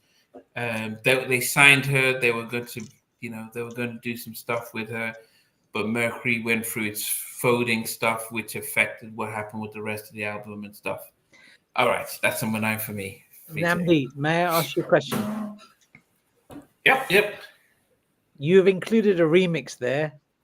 Could we have included remixes on this list? No, because he did the original well as fine. Yeah, he did. Which one are you talking about? Which one did you play the most, the remix or the album version? Exactly. You played the remix more now. Don't. Come on. Yeah, but he did the remix. But it's still his track. It's still the same track. It's still the same track. But he's allowed. Leave him alone. He's allowed to include the song. If he's including it's a Rodney Jerkins production. He's allowed to. It's his track, but it's not a remix of. No, because Bad Boy come along. It was take away all the RJ, but take it all away, throw it out. They throw it out, put a whole different feel to it, beat and everything, and it's like a whole new track. I'm not saying that the Rodney Jerkins original album version is a very good. It's very, very good. Fantastic. But that Bad Boy remix is just. That's the one you're listening to. Come on. Bad Boy Rodney Jerkins mix though. Don't pull wool over our eyes here, Namdi. That's something Bad Boy remix, mate. You know we were. Okay, if I can get you guys to agree on camera that we will do a remix podcast at some point, that would be great. Yeah. That's good. Okay, great. Yeah. My number 9 is from 1997. Another relatively early Rodney Jerkins production, I would say. It's off Mary J. Blige's Share My World album. It contains a sample of Queen Bitch by Lil' Kim. Yeah. Also from 90s, that was from a year before. It's sampled in 15 songs, and the song is I Can Love You. When this song came out, we were like, what is going on? This was just something else. And you got to remember, Mary had a great run. She had that What's the 411 album. The remix of What's the 411 album came out. Then she had Andre Harrell's words, nobody else's. The most significant album in his career was My Life. And then she followed it with Share My World. Outstanding. And this single, Rodney Jerkins, man, I can't. Yeah. Thank you, sir, for this song. This song, absolutely magic. I Can Love You, number 9 for me. Wow. Okay. Stevie, big track. I reckon Namdi's got to pick that somewhere. I know that's one of his favourite albums. It's got to be. It's got to be. He's got to include that. It's going to be high as well. I reckon it's going to be high. Well, I reckon this track, if it's not in your chart, VJ, I'll be very, very, very surprised. It could be higher. Higher. If it's not in, then you need a red card. But number 9 is from this group. Intro. Strung Out on Your Loving from 1995. The forgotten intro. Such a forgotten intro track produced by Rodney Jerkins. Wasn't a single. Great start to an album. Another 90. What year 95 was? Nobody talks about 1995. What a year that was. 1995 was probably is one of the best years. Incredible. And real true R&B. And 2 podcasts ago, when Rodney Jerkins mentioned that he has further unreleased material with Kenny Green, it's over, man. Just the idea of Rodney and Kenny doing tracks is just too much for me, man. Nice. My number 9 comes from the year 1998. And this was the year in the album where I would say Rodney found his Aaliyah. Because when Timbaland found Aaliyah and did One in a Million, that was the beginning of a whole thing. And when Rodney came out with Brandy's Never Say Never album, which to me is a no skips album, and it defined the summer of 98 and opened up with this hypnotic song called Angel in Disguise. Angel in Disguise made it to my number 9 for Rodney. I think the song is perfection. And now I'm scared to look at the credits because it better be fucking Rodney. Because if it's not, I'm going to be embarrassed after that big ass check. So nobody checked. It's Rodney. Rodney did it. It wasn't Joe. Even though I think Joe did. I'm sure he did. So anyway. Okay. So number 8 for me, there were 2 tracks by this artist that came out in 2000, and I was like, which of the 2 did I like the best? And it was a hard one because this was like, I remember when this came out, and I'm like, what the hell is this kind of stuff going on? Mystical. Now, these Pick guys, the the right Neptunes, track, worked with pick the right Mystical. track. They worked with Mystical, and I know one of both tracks were great, but man, shake your ass. Oh, Tell yeah. me what you're going. Don't. Big tune, man. Big I mean, I'm just like, what the hell is this? I mean, I had to rush out and buy the album, and Danger was good. It's been so long, but it was not shake your ass. Tell me what you're doing. I mean, that was like, I'm like, okay, these guys. And this is when the Neptunes, when they start to do the drumming and that everyone started to take notes, and they decided, we're going to keep our sound so distinctive that everyone would know it's us, and they didn't switch it around and stuff. But man, that brought Mystical from, because he just been exiled from Cash Money, and he needed, this was his sort of return and stuff, and he just went ballistic with this one. Yeah, shake your ass, monstrous 2000. Monstrous track, Namdi. Yeah. I mean, the funk in that track is just. Ooh. Yeah. Tell me what you got to do. I mean, that is modern. That is modern day James Brown. That track. Oh yes. Modern day Brown. Yeah. VJ, what's number 8 for you? My number 8 is from NERD's 2001 album. There was two different versions of that album, the rock version, and then there's the other one. I've got so many different versions of that album. There's one with like tracing paper as the slipcase. Very yeah. I've got that one. Very interesting. And the whole album has been listened. I listened to that whole album a lot, but for me, gosh, I love it. I love that. In Search Of is a brilliant album. The track I wanted to put on this list, and probably my most listened to, is Bobby James. I love it. I love it so much. Depressing. I love it. It's such a sad song. It is brilliant. No, hey, but give me some cash. No, it's telling a story. No, but dude, it's telling a story, and it's telling it so well. Whether the story is morbid, sad, or whatever, I don't care. The production is ridiculous on that. It is. Chad and Pharrell went to town on that tune, and that's my number 8. Any idea? Wow, Bobby James. I can't remember what it sounds like. I need to dig it out. It's almost Bobby James is wicked, man. It's so good. Hey there, mister. Give me some cash. I'm high as hell, and I'm. It is okay, but then. No, I'm not listening anymore. You listen to F the Police. You don't then go out and then. This one, wasn't it? No, I'm not saying it, but it's just like, yeah, I just. That's the one. That's the one, Stevie. It doesn't inspire me. Fair enough. The last track on the album. I don't even know what he sounds like. That's really bad. But musically, for me, is very, very good. It just makes me feel. And if I didn't go for Bobby James, I would have gone for Brain, which is another stunner. I love Brain too. Oh my god! Sorry, guys. I only remember 2 tracks off this album: Lap Dance or Truth or Dare. That's all I remember. Dude, those are both dope. I remember seeing them live. Yeah. Get off that's this all I remember from the album. And listen to Brain. Listen to Brain. Oh, so good. Anyway, that's Bobby James is my number 8.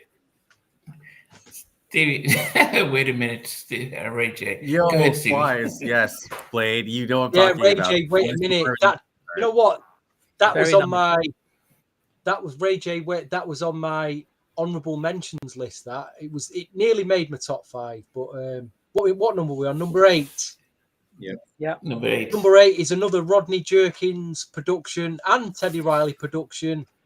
I'm not sure if it'll make VJ's list. It might do. It might not. But it's these guys. Men of Vision. Instant Love. Very nice. Brilliant. Ooh. Absolutely brilliant. I thought surprised with that tonight, guys. You might have forgotten about this. No, So what Rodney said about that was that Teddy said, play these chords, and he gave him the chords, and Rodney did the chords, and he says, okay, go ahead. And Teddy just gave him the whole frame, and then Rodney just picked up everything Teddy told him to do, and just said, okay, go ahead and produce it. Yeah, Teddy did everything, and then Pass it up to Rodney. Yeah, and that feels a bit more like a Rodney track than a Teddy track. It's both of them for sure, but it feels a little bit more Rodney based on what you've just said, and that's what I think the snare's very Teddy. The snare's very Teddy. Well, like I said, that very Rodney. And the other artist that they did together, which was very interesting, was the stuff they did with Pure Soul. Ooh, yes. Brilliant! Oh my God, Teddy and Rodney on that, killer. And I think, did they do Funk Box as well? Was that Rodney and Teddy by Rex and Effect? I think that might have been both of them as well. Brilliant. That's Those guys, those two should have made so much music together. It would have been, they would have dominated. Yeah. So when you're saying how Rodney describes it, it wasn't like it was Teddy would give him, okay, this is what I want you to do. And he'll walk away, and then Rodney finishes up. So it wasn't like they were both sitting down there, but Teddy would just give him like, I want it to sound like this, and he'll leave it, and Rodney would just pick it up and bring it back in. So was when you're talking about doing stuff together. It wasn't like, okay, yeah. Go ahead, Andrew. Yeah, man. So I'll keep it short, but I remember when Faith Evans came out, I was like, okay, so Faith is kind of the replacement or whatever. And then Share My World came out. And of course, the first single was Love Is All We Need by Jamin Lewis with Nas. Bought the album afterwards. I was driving to LA and then listening to the album. Then, the opening little like sample from oh yeah, that's right. It was from Queen Bitch. So Queen Bitch by Lil' Kim is the basis of I Can Love You. So when that Queen Bitch music comes on and then the beat hits and then she's singing and I'm like, what? This isn't Bad Boy or Puffy, but it has that uptown sound anyway. And then Lil' Kim's in the hook. And mind you, spring of 1997, Lil' Kim is actually on fire. Like, she hasn't done the whole want to bubble with a bee, huh? Bzz. Like, she hasn't done that yet, but she's done, like, Crush on You was a big hit. So anyway, I promised it was going to be short, but I did make it short. Number 8 is absolutely I Can Love You Better Than She Can. And then the rest of the album was fire. And that was a great, great, great moment for Rodney Jerkins. And the first of 2 songs by Rodney Jerkins in 1997 that made me pay attention. And I can't wait to talk about the other one because that's going to be fun. What was this one, Andrew? Sorry? Okay. The first of 2 Rodney Jerkins tracks from 1997 that made me pay attention. Which is this one? I Can Love You, yeah? The first. I Can Love You Better Than Yes. Okay. So number 7 is my final entry by the Neptunes. Wow. Came out in 2004. Wow, they only got 2. And wow, Namdi, you're a hater, man. Yeah. You're a hater, man. The final entry by the Neptunes at number 7. And it was Nelly's Hot in Here. Dum, ding. And they changed their sound a little bit. From doo, doo, doo, doo, doo, but this was just like. Uh-oh. Oops. This I cut up. Oh, you're back now. Yeah. Okay. The AOL curse came to you. Yeah, I saw the little thing. It says, oops. Yeah. So this was so Neptunes, Nelly, Hot in Here, 1997. No, sorry, 2004. Big track, big production. That's my number 7. Feet. It's whether I could tolerate Nelly's rapping. Again, another rapper that I was like really struggled with Nelly. All right, my number 7 is from 95, and this is just to appease Stevie.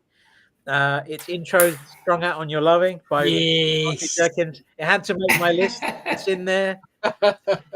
Absolutely brilliant. And I'll leave it at that. Number 6, you're all going to give me shit about, so I'm ready for it. Just letting you know. So we've got a whole cycle so that you can build up whatever you need to build up, and then we'll have that conversation when we get to number 6. But number 7, Strung Out on Your Loving. Wait, I'm laughing at M Mac. M Mac is like, so you're saying Hot in Here is the best song for all produced ever? Basically, that's what he's saying. That's what he's saying. His last one at number 7. Yeah, but it's about favorite. I mean, of all the Neptune stuff, I mean, I love Shake It Out, but I think Hot in Here. If I hear it right now, I just know that it just has a very different vibe. It's again a different. In your defense, Namdi, in your defense, Namdi, it's subjective, man. Yes. You can put hot in here, cold in here, whatever the hell you want to put in here. It's all good, man. It's all good. Stevie, what's your All right, number we'll seven? get to number 7. Let's get a better Neptunes production than Hot in Here on, shall we? Let's get the DJ 30. He's just dropped Hot in Here now. Just he dropped, and the girls are dancing away. I'm gonna cover this track, and I'm thinking, are people still gonna dance, or are they gonna enter the floor? But I know you've interviewed this group, Namdi, or maybe 2 of the girls. I'm talking about 702. They did a track that still doesn't get his props for me, which was outstanding, but it's called Star. Have you heard that one, Namdi? 702 Star? Yep. And that didn't make your list. And that didn't make your list. Deary me. It wasn't. I mean, deary me. No, but again, in Namdi's defense here, between these 3 sets of producers, they've produced over 2,500 songs. 2,500. I'm just saying, man. There's a lot of music, man. I mean, to make a top 5, but yeah, and yeah. I mean, I went through. Let me see. I went through this list about 8 times this afternoon, but yeah, Hot in Here still stayed up quite high up there. Knight, what about you? What's number 7? All right. So this was a showdown for number 7. And it's funny because somebody in the comments already mentioned the showdown. So Jay-Z is at number 7 as the artist. And I had a choice between a 2000 song and a 1999 song as far as when the video was out. So one's Pharrell and the Neptunes, and one is Timbaland. And I had to, and I love them both. I really do. But this list had to choose one. So I had to go with the one with the white letterbox video. The yacht. It was the milk one. What was it? Like bam, bam, bam, bam, Dame Dash. So Big Pimpin' Spand and Cheese beat. I'm a hustler, baby, and I want you to know. Like that was the one. I just want to know you. Anyway, so literally, I mean, it was like right there. Give it to me. But yeah, Excuse Me almost made it, dude. Trust me. But Big Pimpin' is number 7, Spin and Cheese on this podcast. Okay. Very nice. Very nice. Yeah, definitely a good one. Number 6, I'm going back to Darkchild, and this was a song. Now, when this came out, I do remember in 2001, when it came out in '99. There was such a movement out in the UK, something called garage music. And people say, what's garage? So think of Artful Dodger, think of Craig David, think of Sweet A Like Woman's Work. Chocolate, baby. Yeah. So that, well, you guys call it, we call it garage. Sweet like chocolate, so baby. It was just the way you just, the drums would beat and stuff like that. And when I spoke to Rodney, and he says that he was working doing the stuff for Spice Girls, and he was in London for a couple of weeks, and he heard a lot of the drum, the garage. He says, "Man, I want to take some of this back," and he worked with this group, and he made this record, a garage record, and everyone hated it, and he had to say, "Okay, I need to change it a little bit." And he changed it around a bit, got him his first Grammy Awards, but there's still elements of it that you can hear that is very much from the root of Grammys. And it's Say My Name by Destiny's Child. Now, the video is confusing because you went from 4 to 3 to new members all in as they were switching around. You're like, I can see Beyonce, I can see Kelly. Who are the others? And they said, we didn't remember. But anyway, Say My Name, and the whole speeding up and back and forth and stuff like that. So that is number 6 for me. 99, Destiny's Child, Rodney Jerkins. Say My Name, Destiny's Child. Fair enough. That's it. Yeah. I thought that was a bit of a. I thought that was Darkchild trying to do Timbaland and to me, but that's just my.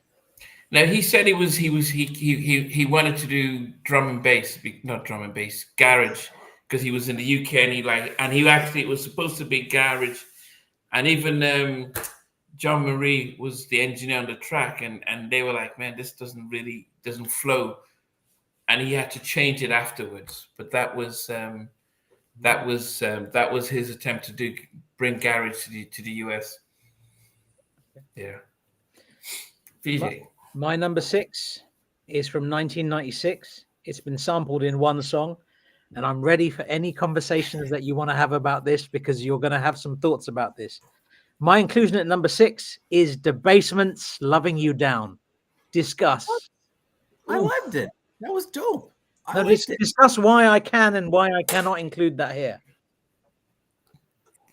Because Devontae might be on What there. were the credits on it for starters? Who was credited? Okay. So credited as produced by Devontae Swing for his damn self. Yeah. So why have I included it? So I was going to say, Time and Place almost made my list because I consider that a Timbaland track. But that is a Timbaland track as well. But Debasement, if you think about the sound on that, yeah. Timbaland's sound was based, it was exactly like that after this song. So the first time we heard that type of production was on Debasement, "Loving You Down." Yep. And Devontae never produced another song like this. Yep. So that's how you know. Timbaland was a part of Debasement, and the probability is very high that Timbaland produced this song. So, and if Devontae was involved, so be it. But I think Timbaland had a heavy hand in the production, whether he's credited or not, because Timbaland's entire sound was based off this style. Yeah. And it was interesting because this was distorted. The music, it sounded a little bit off kilter. But Debasement, "Loving You Down" is my number 6. I love it. And this should be number 1. It's so damn good, this song. Was it on a soundtrack?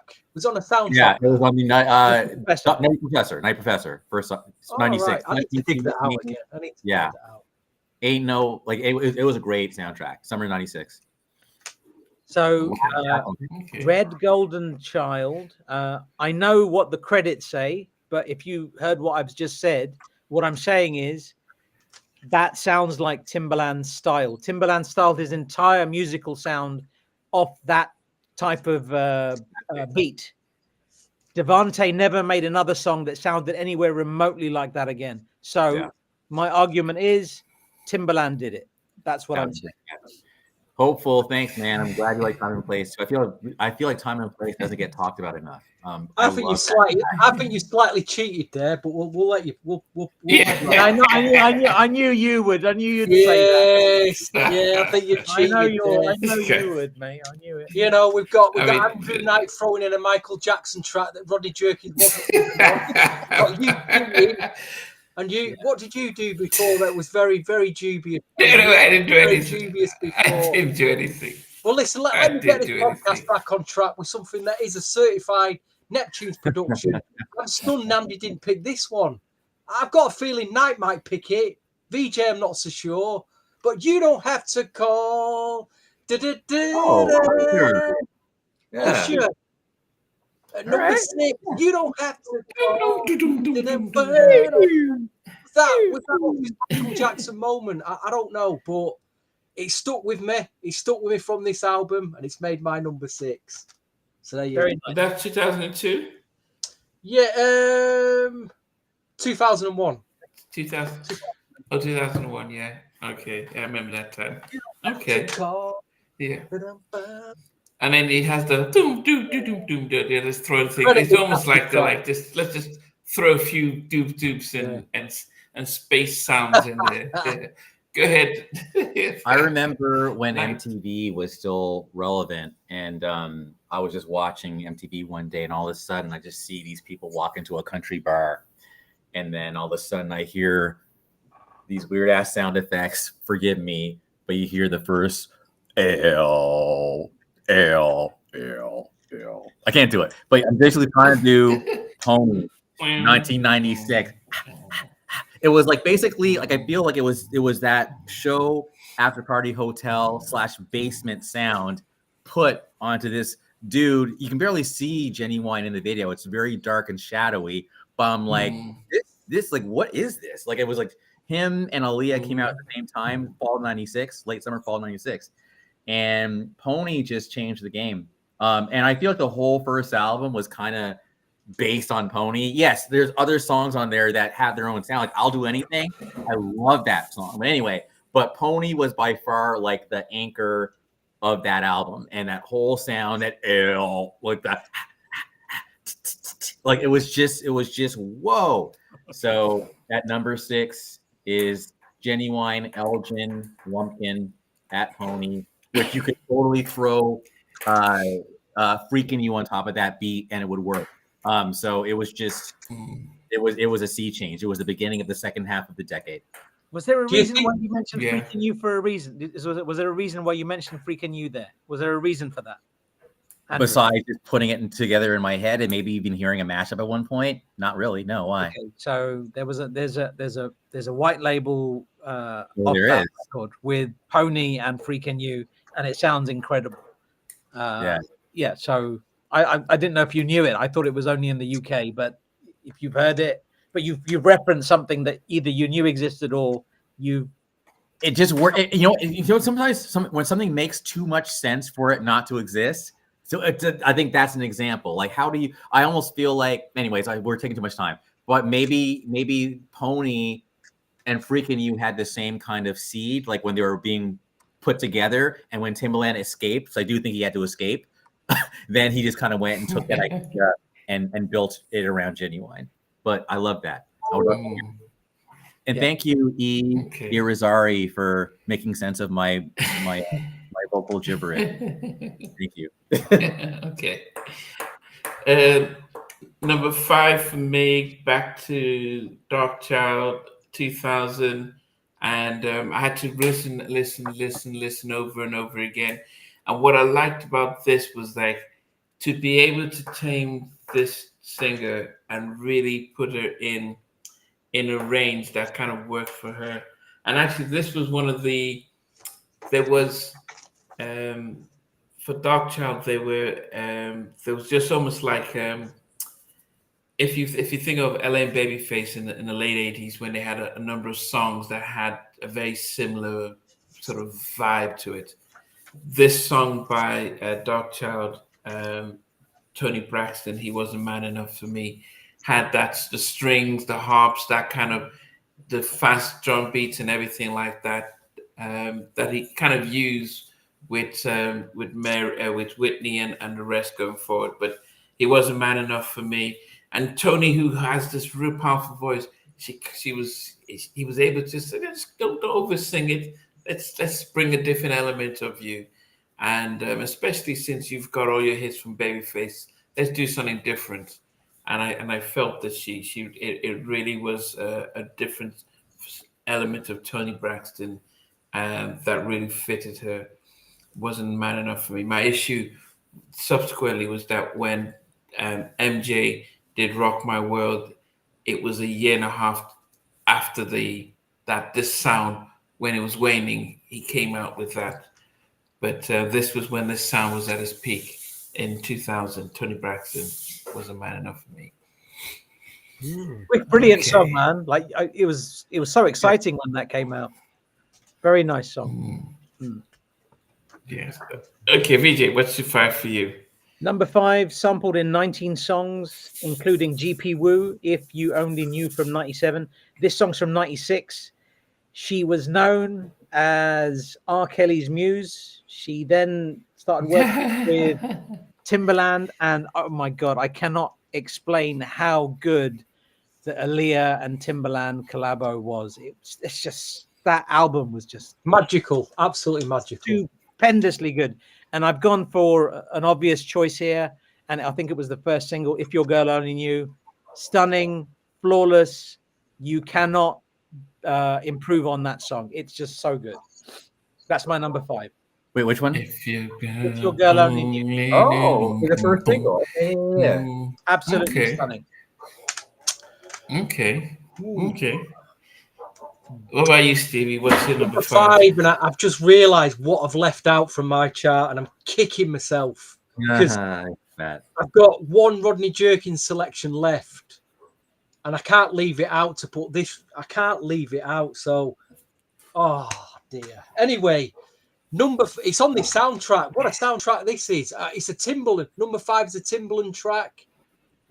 It's SWV at number 5 with "Can We Get Freaky Tonight." Yeah, man. Huge again. So many club memories dancing to that track on a Saturday night. Big jam, you know. I know it. "Can We" SWV. Just No, it's brilliant. That would have actually that kept them girls in the game in late 90s. Kept them in the brought them back again. so Can we get Freaky Tonight? you guys are different from me in that respect. I couldn't keep "Can We" away from my list far enough. Wow. It's just not for me. It was never a song for me. You were doing that like that was so it was so different. Yeah. Like, well, you think about it. But look, just think about it objectively for a moment. This is SWV, yeah? They had It's About Time album. They had all of those big tunes off that, A New Beginning, everything they had off that. It was just one step too far. I couldn't relate that sound to SWV. I saw them more of a New Jack kind of thing, and just me. I don't know. Yeah, Missy. It was weird like that. I can't help it. Together, it was Missy, SWV, and Timbaland all one track. It was a different sound. It was a reinvention to me. It was like, and again, and then that riff. I love different kind of riffs, like whether it's Casey's or hers, like you do something different, like that gets my attention, and it's just so. It was haunting. But the moment CV you start singing it, I want to listen to it again. Does that make any sense? I don't know, but it does. That's what I want. I need to. Well, I'm surprised at your Aaliyah selection. I thought that first single was good, but not outstanding. What would you think I would have gone for if I didn't go for that? I thought, well, we'll see. We'll get to that. We'll get to that as we climb this chart. It's still coming then. All right, fair enough. All right. Okay, Andrew, what's you? My number 5 is a music video that featured Teddy Riley along with 2 rappers, and they know what they keep in the lining. So it's that grinding beat, grinding. Like, yo, that song was everywhere in 2002. And again, just seeing Teddy in the video, just like kind of doing his thing in the video in the end, like I was like, that's love, man. That like the Neptunes, like, it was just that beat goes so hard. So for me, we're in the top 5 now. And I feel like in this top 5, it's nothing but bangers. And for me, definitely grinding at number 5 is just fitting. So I'm your pusher. Yep. I'm like, anyways, I wish I remembered the lyrics more, because then I would just do the lyrics, but I can't. But I just love that line and woo. You know what I keep in the line and woo. Anyways, all right, carry on. Okay, so yeah, top 5. Number 4 for me. I think Stevie already had this one out, but for me, it's much higher up. Timbaland, Total, What About Us? Yes. Bum bum bum bum bum bum bum bum.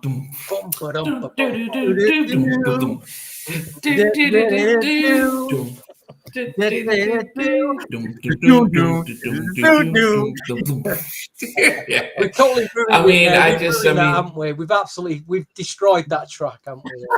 No. Just Timbaland, Missy. And actually, it to me it was better. I prefer this to Can We? Because it was just one of those things where this Timbaland just like I'm Timbaland. I mean, the way he was just playing with the production and the whole thing, and the way Total sort of the way they vibed. I mean, and Pam's voice. Yeah. I mean, the way they mixed it around like that. Love the track. So What About Soul Food. That was a beautiful soundtrack as well. Yeah. But anyway, that's number 4 for me. VJ. My number 4 is from a group that this was actually Missy's second group. She was in a group called Phase, but she did an entire album with Devontae Dalvin, Daryl Pearson, and Timbaland. The first single was this one, Brand New by Sister. Lovely song. But that's not what I'm going with. I'm going with a song which features Mary J. Blige and Casey. It's called Feel of Your Lips. Songs from 1994. It's sampled in 2 songs, including Mary J. Blige's 94, I Never Want to Live Without You. Sister, Feel of Your Lips. If you do not know this song, please go out and listen to it. It's bloody brilliant. Who produced that one then? I didn't check the credits. That's Devontae and Timbaland. Timbaland both on that. Wow. I would have included. I didn't realize. I thought it was Devontae actually. I didn't realize Timbaland was on it. Yeah. But that's brilliant song. Oh yes, great. Yeah, the best track on the album. 2000. The best track on the album. 2000 production tracks, and you guys are always doing hybrid productions. Shame. Yeah, shame. But and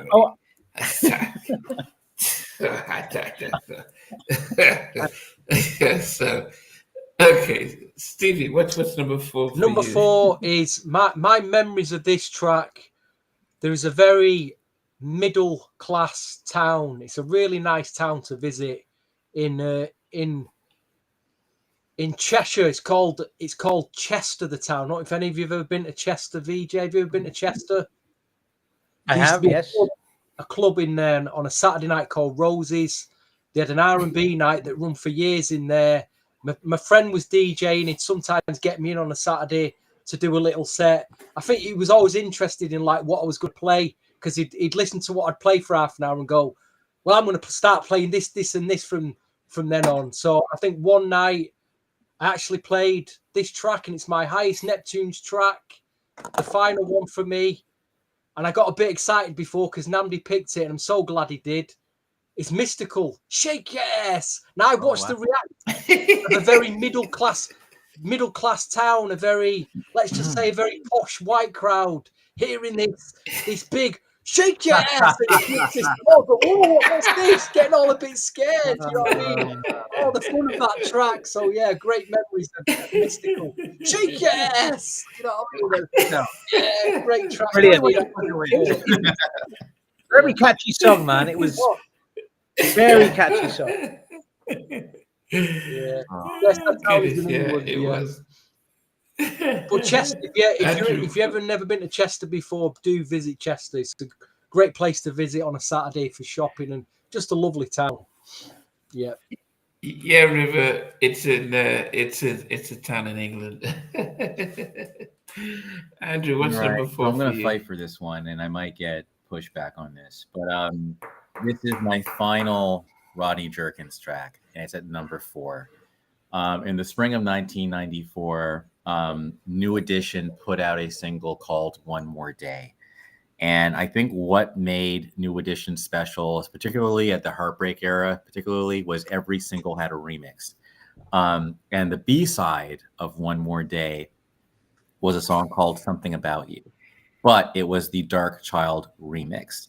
And I prefer the Darkchild remix to the original. And I think it is my favorite Rodney Jerkins production ever. And because it was a single, in my headspace, if it was the single version, I don't consider it like a random remix. That was the version that was meant to be out, had New Edition not imploded, and they still were together, because it was a really dope remix. You actually had AZ from like The Firm, like he was like a rapper from the East Coast on it as well. And like, you know, it's a Darkchild remix, Rodney Jerkins remix, DJ Do It All, NE and AZ. And then AZ comes on and Ralph's like, something about you, babe. And then it just keeps going. It's just a very sparse, dope. It was just perfect. So I am monologuing now because I'm trying to like take up a filibuster, so y'all can't say no, it's a remix. But I'm just saying that is my number 4. the Rodney Jerkins version, the official single version of New Edition's "Something About You" from 1997. And if you're talking about that song, Timmy, thank you for the support. And I will now be quiet. I wondered if these guys have done up to 2,000 tracks. It feels like with These are just production. VJ is saying, well, yeah, it sounds like Timbaland was on this, so I'm going to pick him in my list. And it's almost as if we're just like scratching the surface to get there. We are not even scratching the surface. These guys have done so much stuff. It's ridiculous. It's ridiculous. There's just endless podcasts with these guys. Okay, so I'm in number 3, and I'm going back to Timbaland. We've mentioned Aaliyah, but from '98, I think of all the tracks that he did with Aaliyah, this was my favorite. And at this point in time, we had the little dancing baby thing going around. And to start having a baby just crying in the middle of a track just didn't make any sense. But it was one of those things where dum dum dum dum dum dum dum dum dum dum dum dum dum dum. Are you that somebody? Aaliyah's voice was like an angel as she just harmonizes over this track, and then the beat just drops hard. I think this was my favorite Aaliyah track ever. Although I did like her outside of her Age Ain't Nothing But a Number album, because I still think that was probably her. That was a different version of Aaliyah. But Are You That Somebody was my favorite one on there. So number 3, Timbaland, Aaliyah, 98. Are You That Somebody? Solid. You've picked it well. Wow, very good. Somebody mentioned Jodeci, Timbaland being on Jodeci's Diary of a Mad Band, and I just wanted to share one thing with you guys before I go on to my track. So this is a track. It's an album by Jodeci. It's a bootleg. It's called Jodeci From the Heart, and it's got all these weird names for remixes. And I think whoever's created this has just made up remix names just to make it sound better. But check this out. So it's the original version. The version isn't any different, but it's called Get On Up featuring Timbaland. There's Freaking You Downtown mix. There's You Got It featuring Redman, Booty mix, and My Phone, Puffy Called the Shots mix. So this is an interesting thing, but we know that Timbaland was all over all of that second Jodeci and the third album as well. But yeah, I just like to share that. My number 3 is from 1999. It samples Rick James's Cold Blooded from 1983. It's sampled in 37 songs.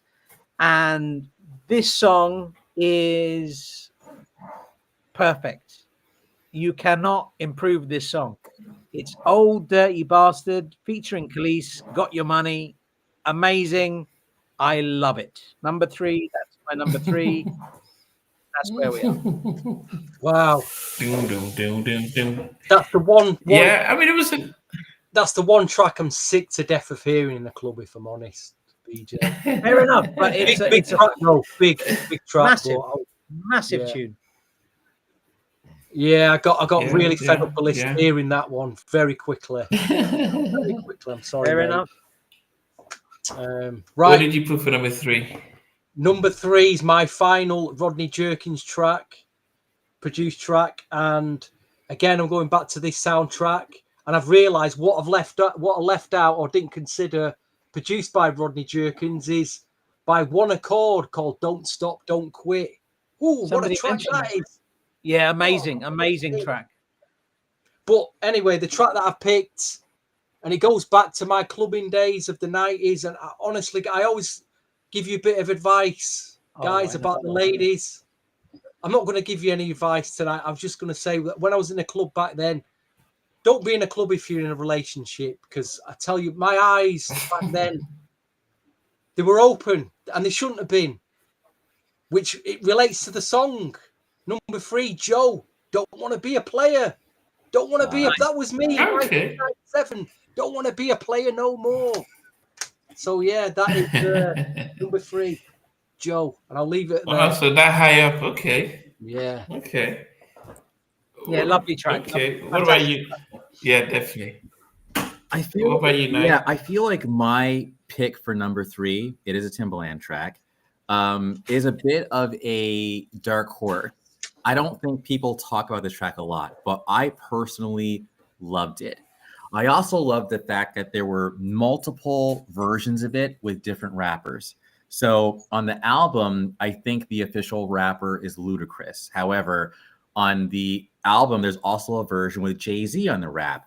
And that's where he goes, I'm not Ralph Tresvant, I'm not Ricky Romance, no ma.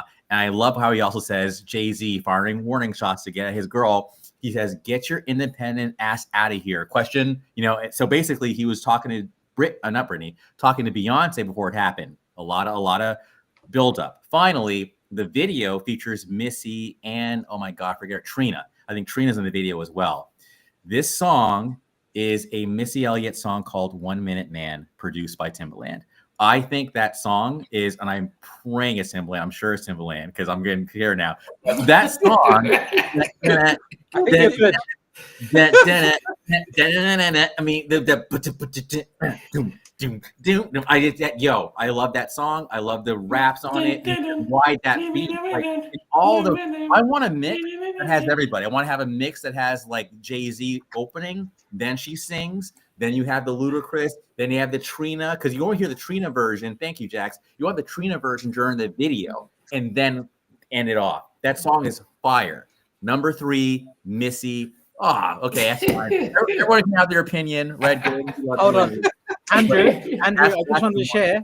1 Minute Man was produced by Daryl Simmons. Fucking. Oh, dear. That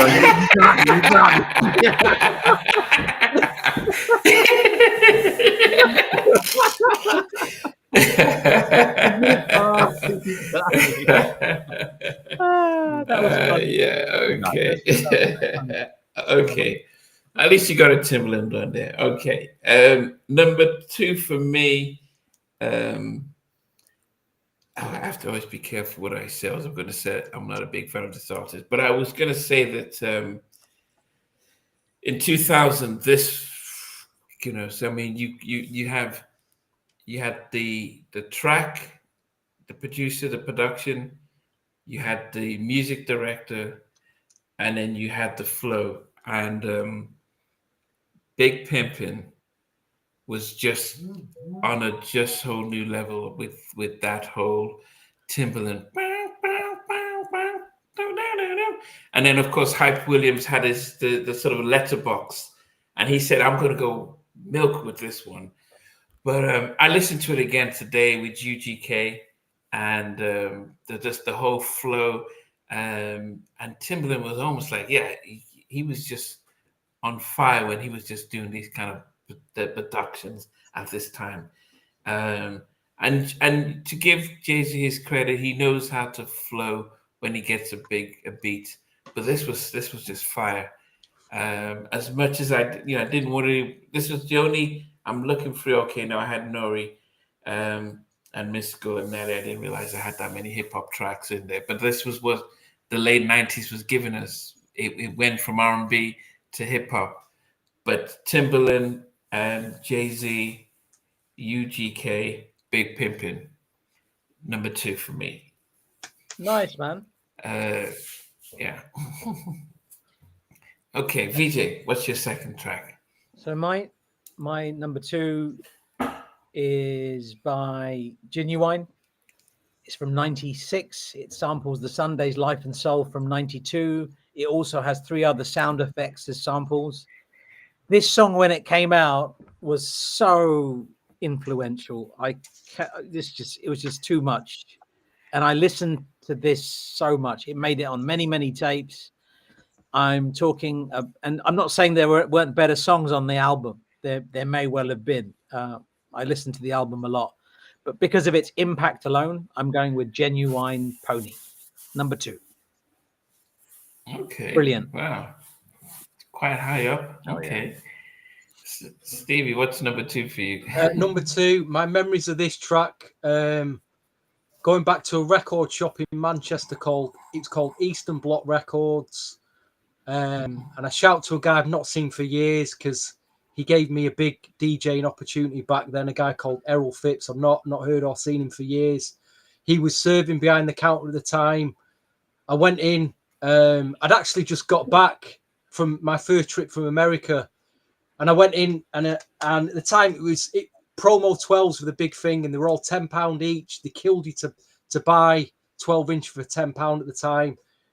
And I said, "What's in?" And he just said to me, "Steve, I need to take you in the back of the shop because if the other DJs see me selling you these, I'm going to get in. I can't. I'm going to have to." So I ended up going around the back of the shop. He put 2 records in my hand. He went, "I've got this track by Assorted Flavors called Patience." And I listened to it and I was blown away. And the other track he put in my hand, oh my God. I mean, it's probably the only R&B track in the night ever that's got a frog sound in it. It is a classic. It changed the game. It's Genuine Pony, but he put that record in my hand and said, don't even listen to this, Steve. Just buy it. Trust me. Yeah. I listened to it anywhere. Oh, it was that good. It was that good. Yeah. Oh my gosh.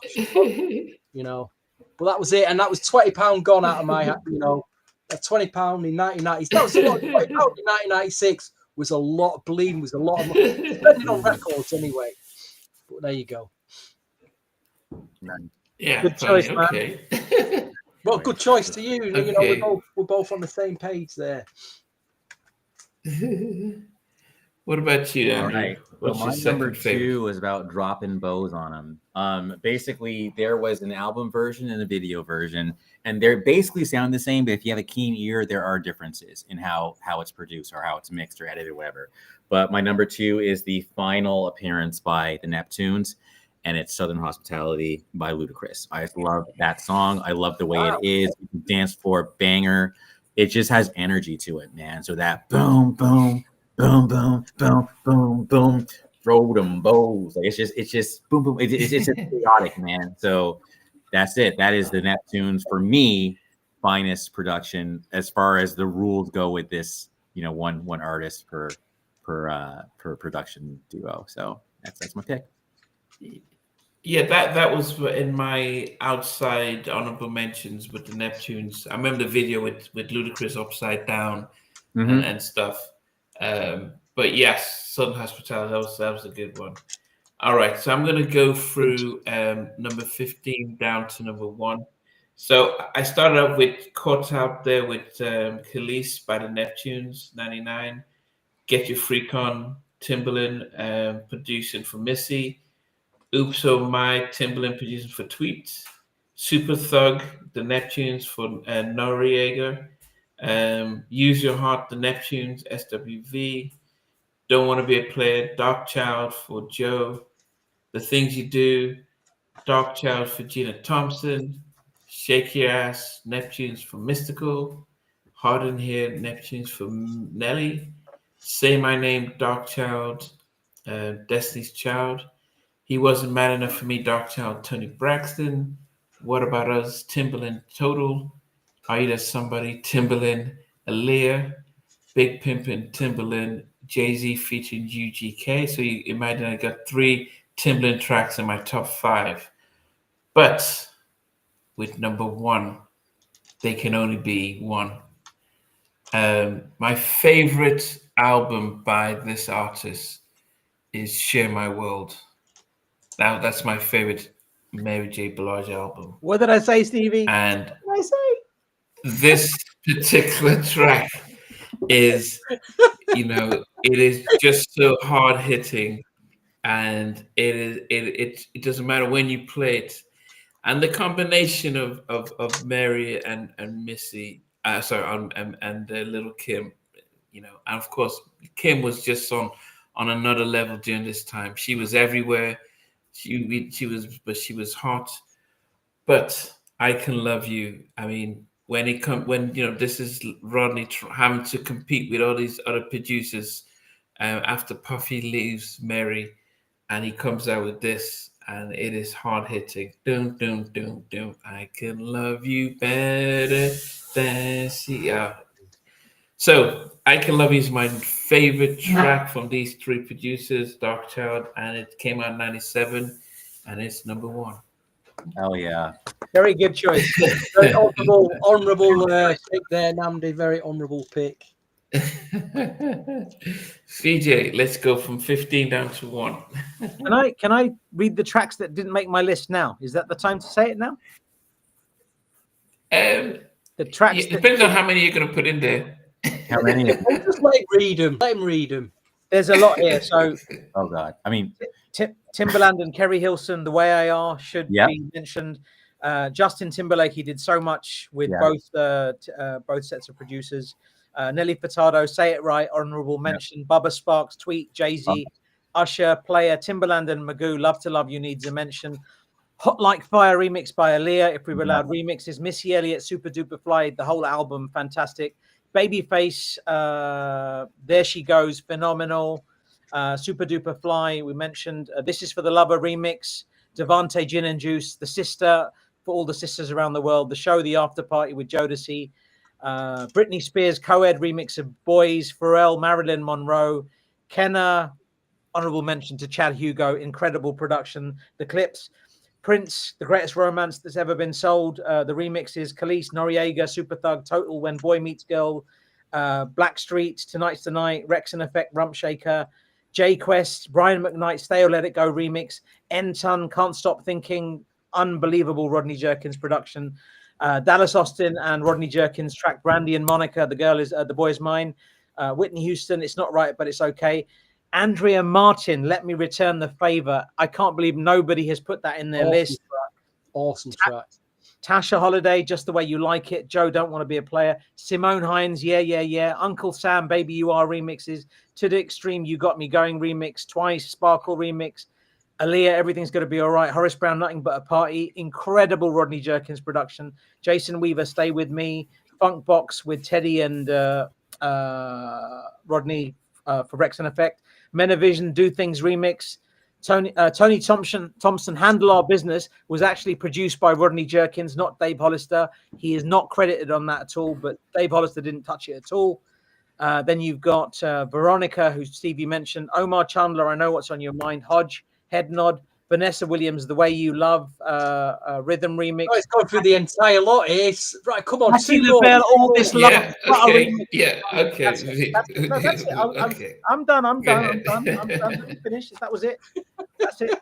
You got them all in. So, 15 down to 1. 15 down to 1. Indulging me. Number 15, Blackstreet, Jennifer Lopez, If You Had My Love. Number 13, Get Your Freak On by Missy Elliott. Number 12, Justin Timberlake, Like I Love You. Casey and JoJo, Game Face, number 11. SWV, Use Your Heart at number 10. Number 9, Mary J. Blige, I Can Love You. NERD, Bobby James. Number 7, Intro, Strung Out on Your Loving. Number 6, Debasement, Love You Down. Aaliyah at number 5, If Your Girl Only Knew. Number 4, Sister, featuring Mary J. Blige and Casey Haley and Virginia Williams, Feel of Your Lips. Old ODB featuring Khalees, Got Your Money at number 3. Genuine Pony at number 2. And my number 1 is a track from 2002. It's been sampled in 20 songs. There's a version of it with just Charlie Wilson singing it, which is absolutely stunning, with different hook, different chorus, different everything. But Snoop Dogg and Charlie Wilson's Beautiful is my number 1 because it means a lot to me. I have good memories of listening to that in Rio de Janeiro and other things. It's a magical song. That's my number 1. No, that's a good choice. I just want you now. Love it. Nice. That's my lot. Good. Stevie. I'll only mention 2 things that didn't make my 15, and nobody's mentioned them. Night could surprise me yet, but no one's talked about this group, Player. Yeah. Oh, dearie me. And J Quest. Let's not forget him. J Quest. Yeah. Right. Number 15, LL Cool J, Love You Better. Number 14, Keith Sweat, I Put You On.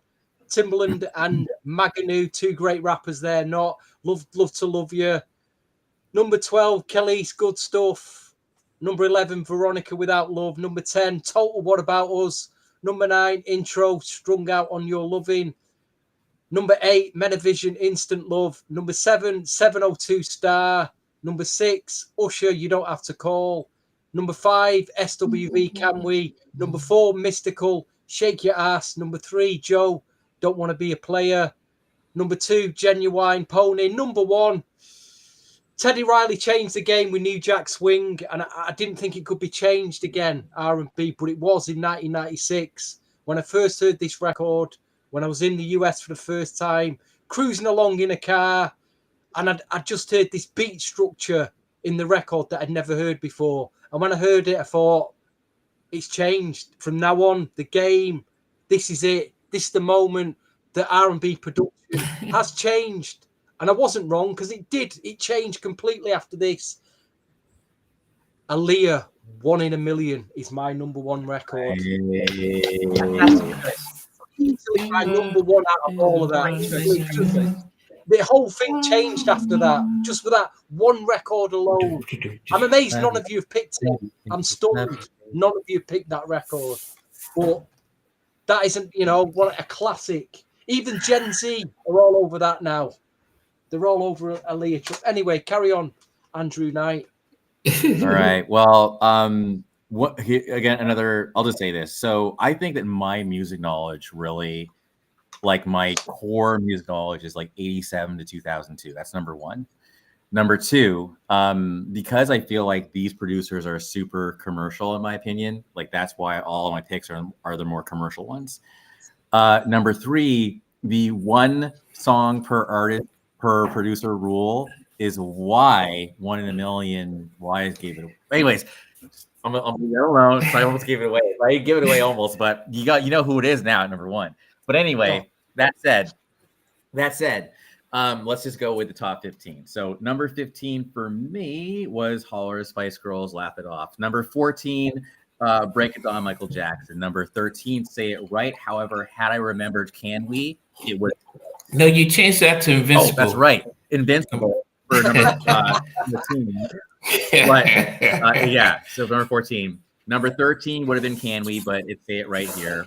Number 12, Lap Dance by NERD, 2002. Pass the Courvoisier with Baby Oil at number 11.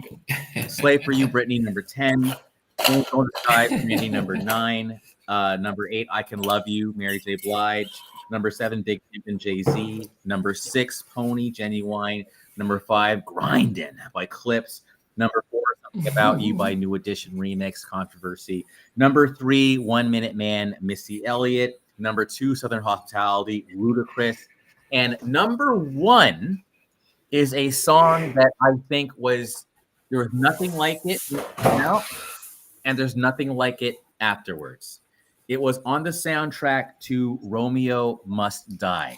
And the actual, the beat was faster. The bass line was just very, it almost slinked around like a snake.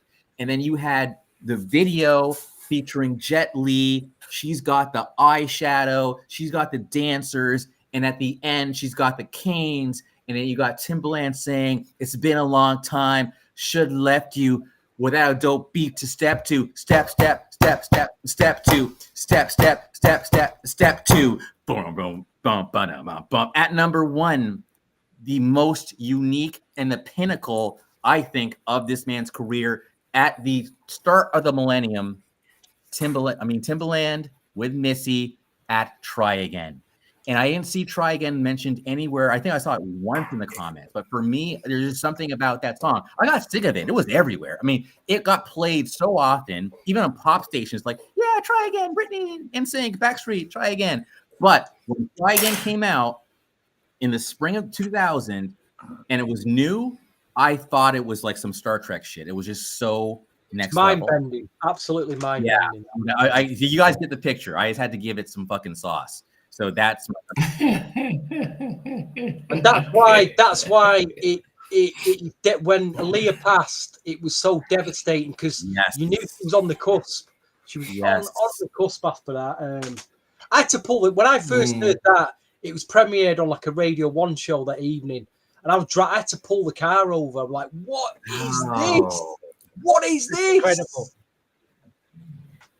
if that's not validity for your number one choice, Andrew, I don't know what it is. You know, when somebody needs to pull over the car because I do to but I know that. Yeah, it was just so different at the time, and I have good memories, man. It reminds me of visiting New York for the first time. That was a big hit in New York. It was March 2000. So, thank you all for listening.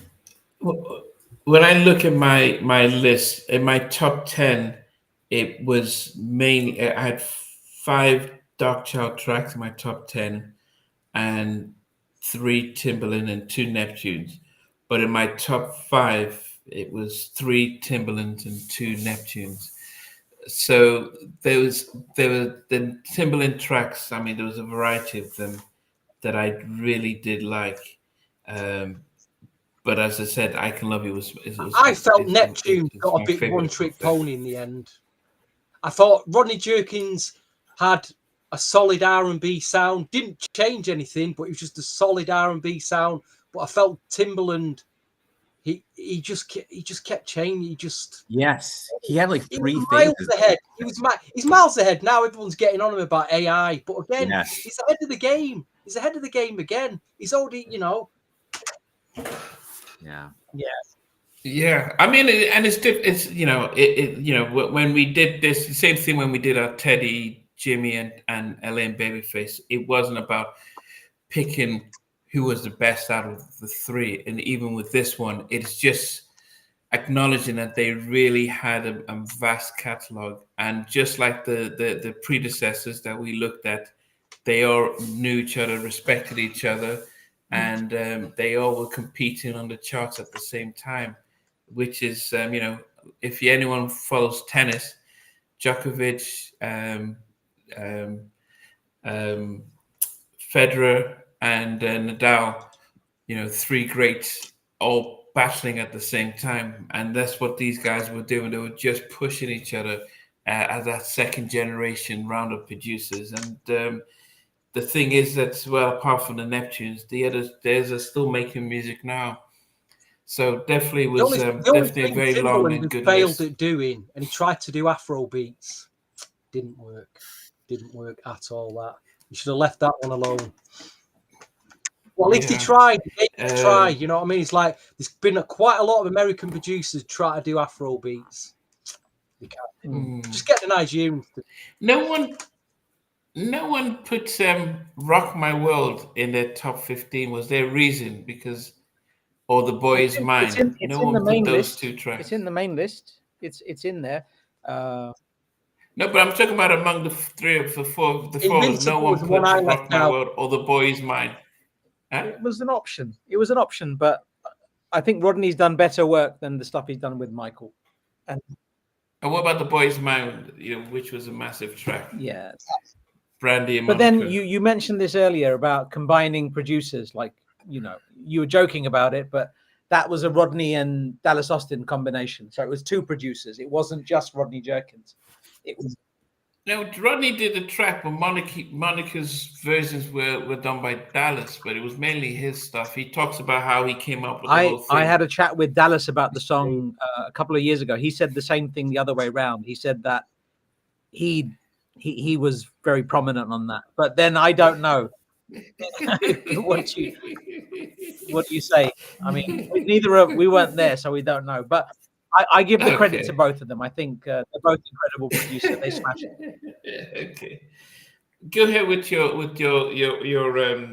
So I'm not going to share the entire list. There's over 150 songs that were submitted, so I'm going to do the top 30 only. Okay, so Jay-Z featuring Beyonce, Part 2, On the Run. That was number 30. Number 29, Aaliyah, If Your Girl Only Knew. Number 28, Aaliyah, Heartbroken. Number 27, Grinding by The Clips. Number 26, SWV, Can We. 25, New Edition, Something About You. 24, Mystical, Shake Your Ass. 23, Sister, Feel of Your Lips. 22, Genuine, Same Old G. 21, Missy Elliott, 1 Minute Man. Number 20, Missy Elliott, Beat Me 911. 19, 702, Star. 18, Ludacris, Southern Hospitality. Number 17, Nelly, Hot in Here. Number 16, Destiny's Child, Cater to You. Number 15, Michael Jackson, Unbreakable. Number 14, Aaliyah, Try Again. Number 13, Justin Timberlake, Sexy Back. Number 12, Jay-Z, Big Pimpin'. Number 11, Snoop Dogg featuring Charlie Wilson, Beautiful. Number 10, Brandy, Angel in Disguise. Yep. Number 9, Britney Spears, I'm a Slave for You. Woohoo!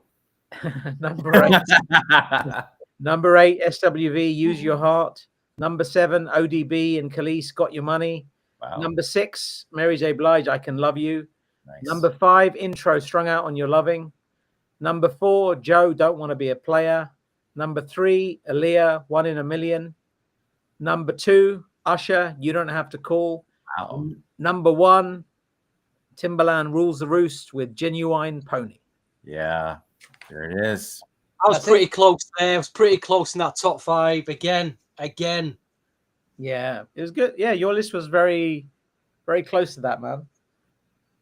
You know, it's funny. We didn't really talk about. I remember because again, we all lived it, right? So on that 100% Genuine album, there was like a lot of skits, and one of the skits talked about, you know, an interviewer was interviewing Timbaland. What do you think about these people who are like trying to imitate you? You know, and Tim like, yeah, I call them they're beat biters, but they're also motivators and haters, whatever. And I remember at that time, it was almost as if like when Genuine said that song Toe to Toe, where you don't got what it takes, it was almost like, yeah, I'm gonna make you wanna. He says that. So Genuine's going after Usher on that album. And I feel like Timbaland was going after Rodney on that album. Personally, I could be wrong, but I do think it was a playful beef, but it was still there. So I know there's some discussion in the comments on like, oh, was anyone trying to copy Timbaland? And I think that for the most part, if you are, I'll just say it, for the most part, I would say yes. I don't think it was just a matter of opinion. I do think that Timbaland absolutely made the whole stutter staccato thing happen. And I think what Rodney brought to the table was it was very melodic. So whereas Timbaland was more beat oriented, Rodney would take that kind of staccato beat, but then add like a melody to it. And that's how you got a song like Say My Name, or even like The Boy Is Mine. Instead of making the beats like percussive, he would make the actual keys percussive and go up and down. So anyway, I just think they all did really well. They all kind of formed their identities. But I'll also say, and I said this earlier, so I'm just saying it for the benefit of the podcast, I think Rodney evolved in that he was good at taking what was around him, whether it was taking that bad boy sound and making a song like I Can Love You, or hearing what happened on One in a Million and then applying that to like a song like The Boy Is Mine. You know, I think that he was able to just kind of read the tea leaves and make it his own. And I think with the Michael Jackson album, that might have been the closest thing to kind of his own sound, because that was the same sound you heard on Holler. It was the same sound you heard on NSYNC's Celebrity album. And everything before that was probably a different sound. So that's the end of my monologue. But I think Timbaland is not overrated. I think Timbaland absolutely should be celebrated as someone who was an influential trailblazer in music. For sure, man. Yeah, and I think they all are. You know, and it's somehow hard to celebrate Timbaland without also including Missy, because they were definitely a dynamic duo together. But that said, you know, we celebrate. You know, we're not here picking. We're totally all three. Yeah, for sure. Yeah.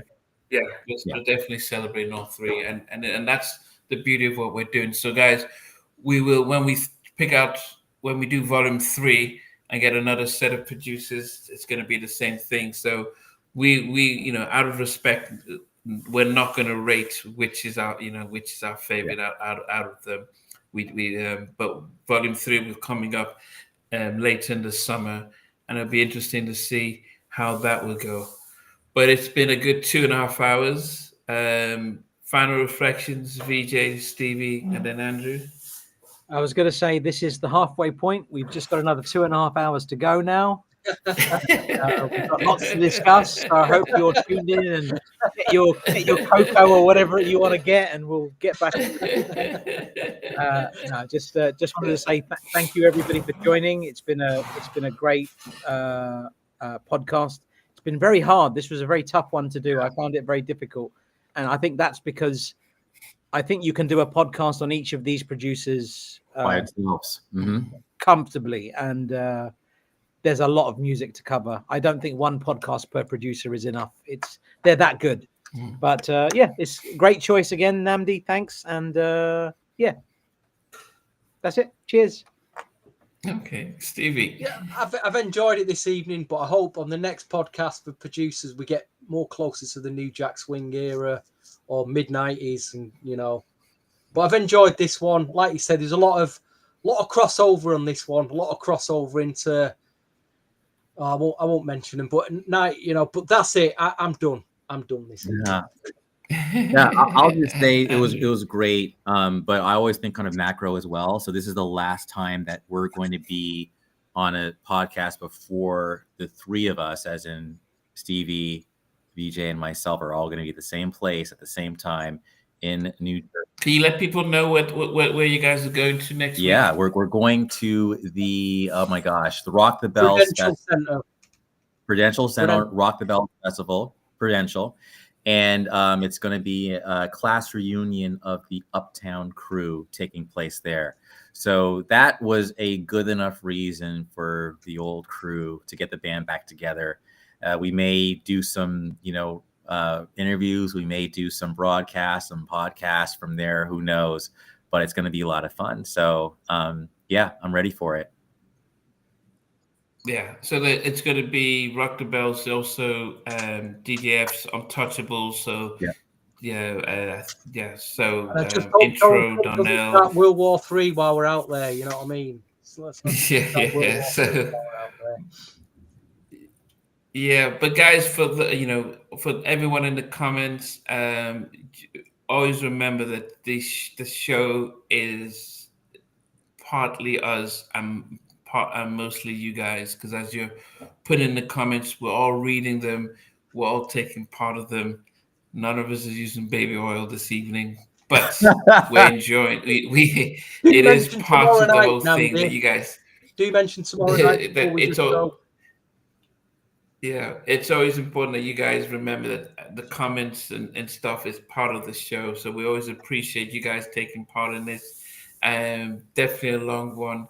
And yes, tomorrow it's Joe, All That I Am, and we will also be looking in July for Volume 3.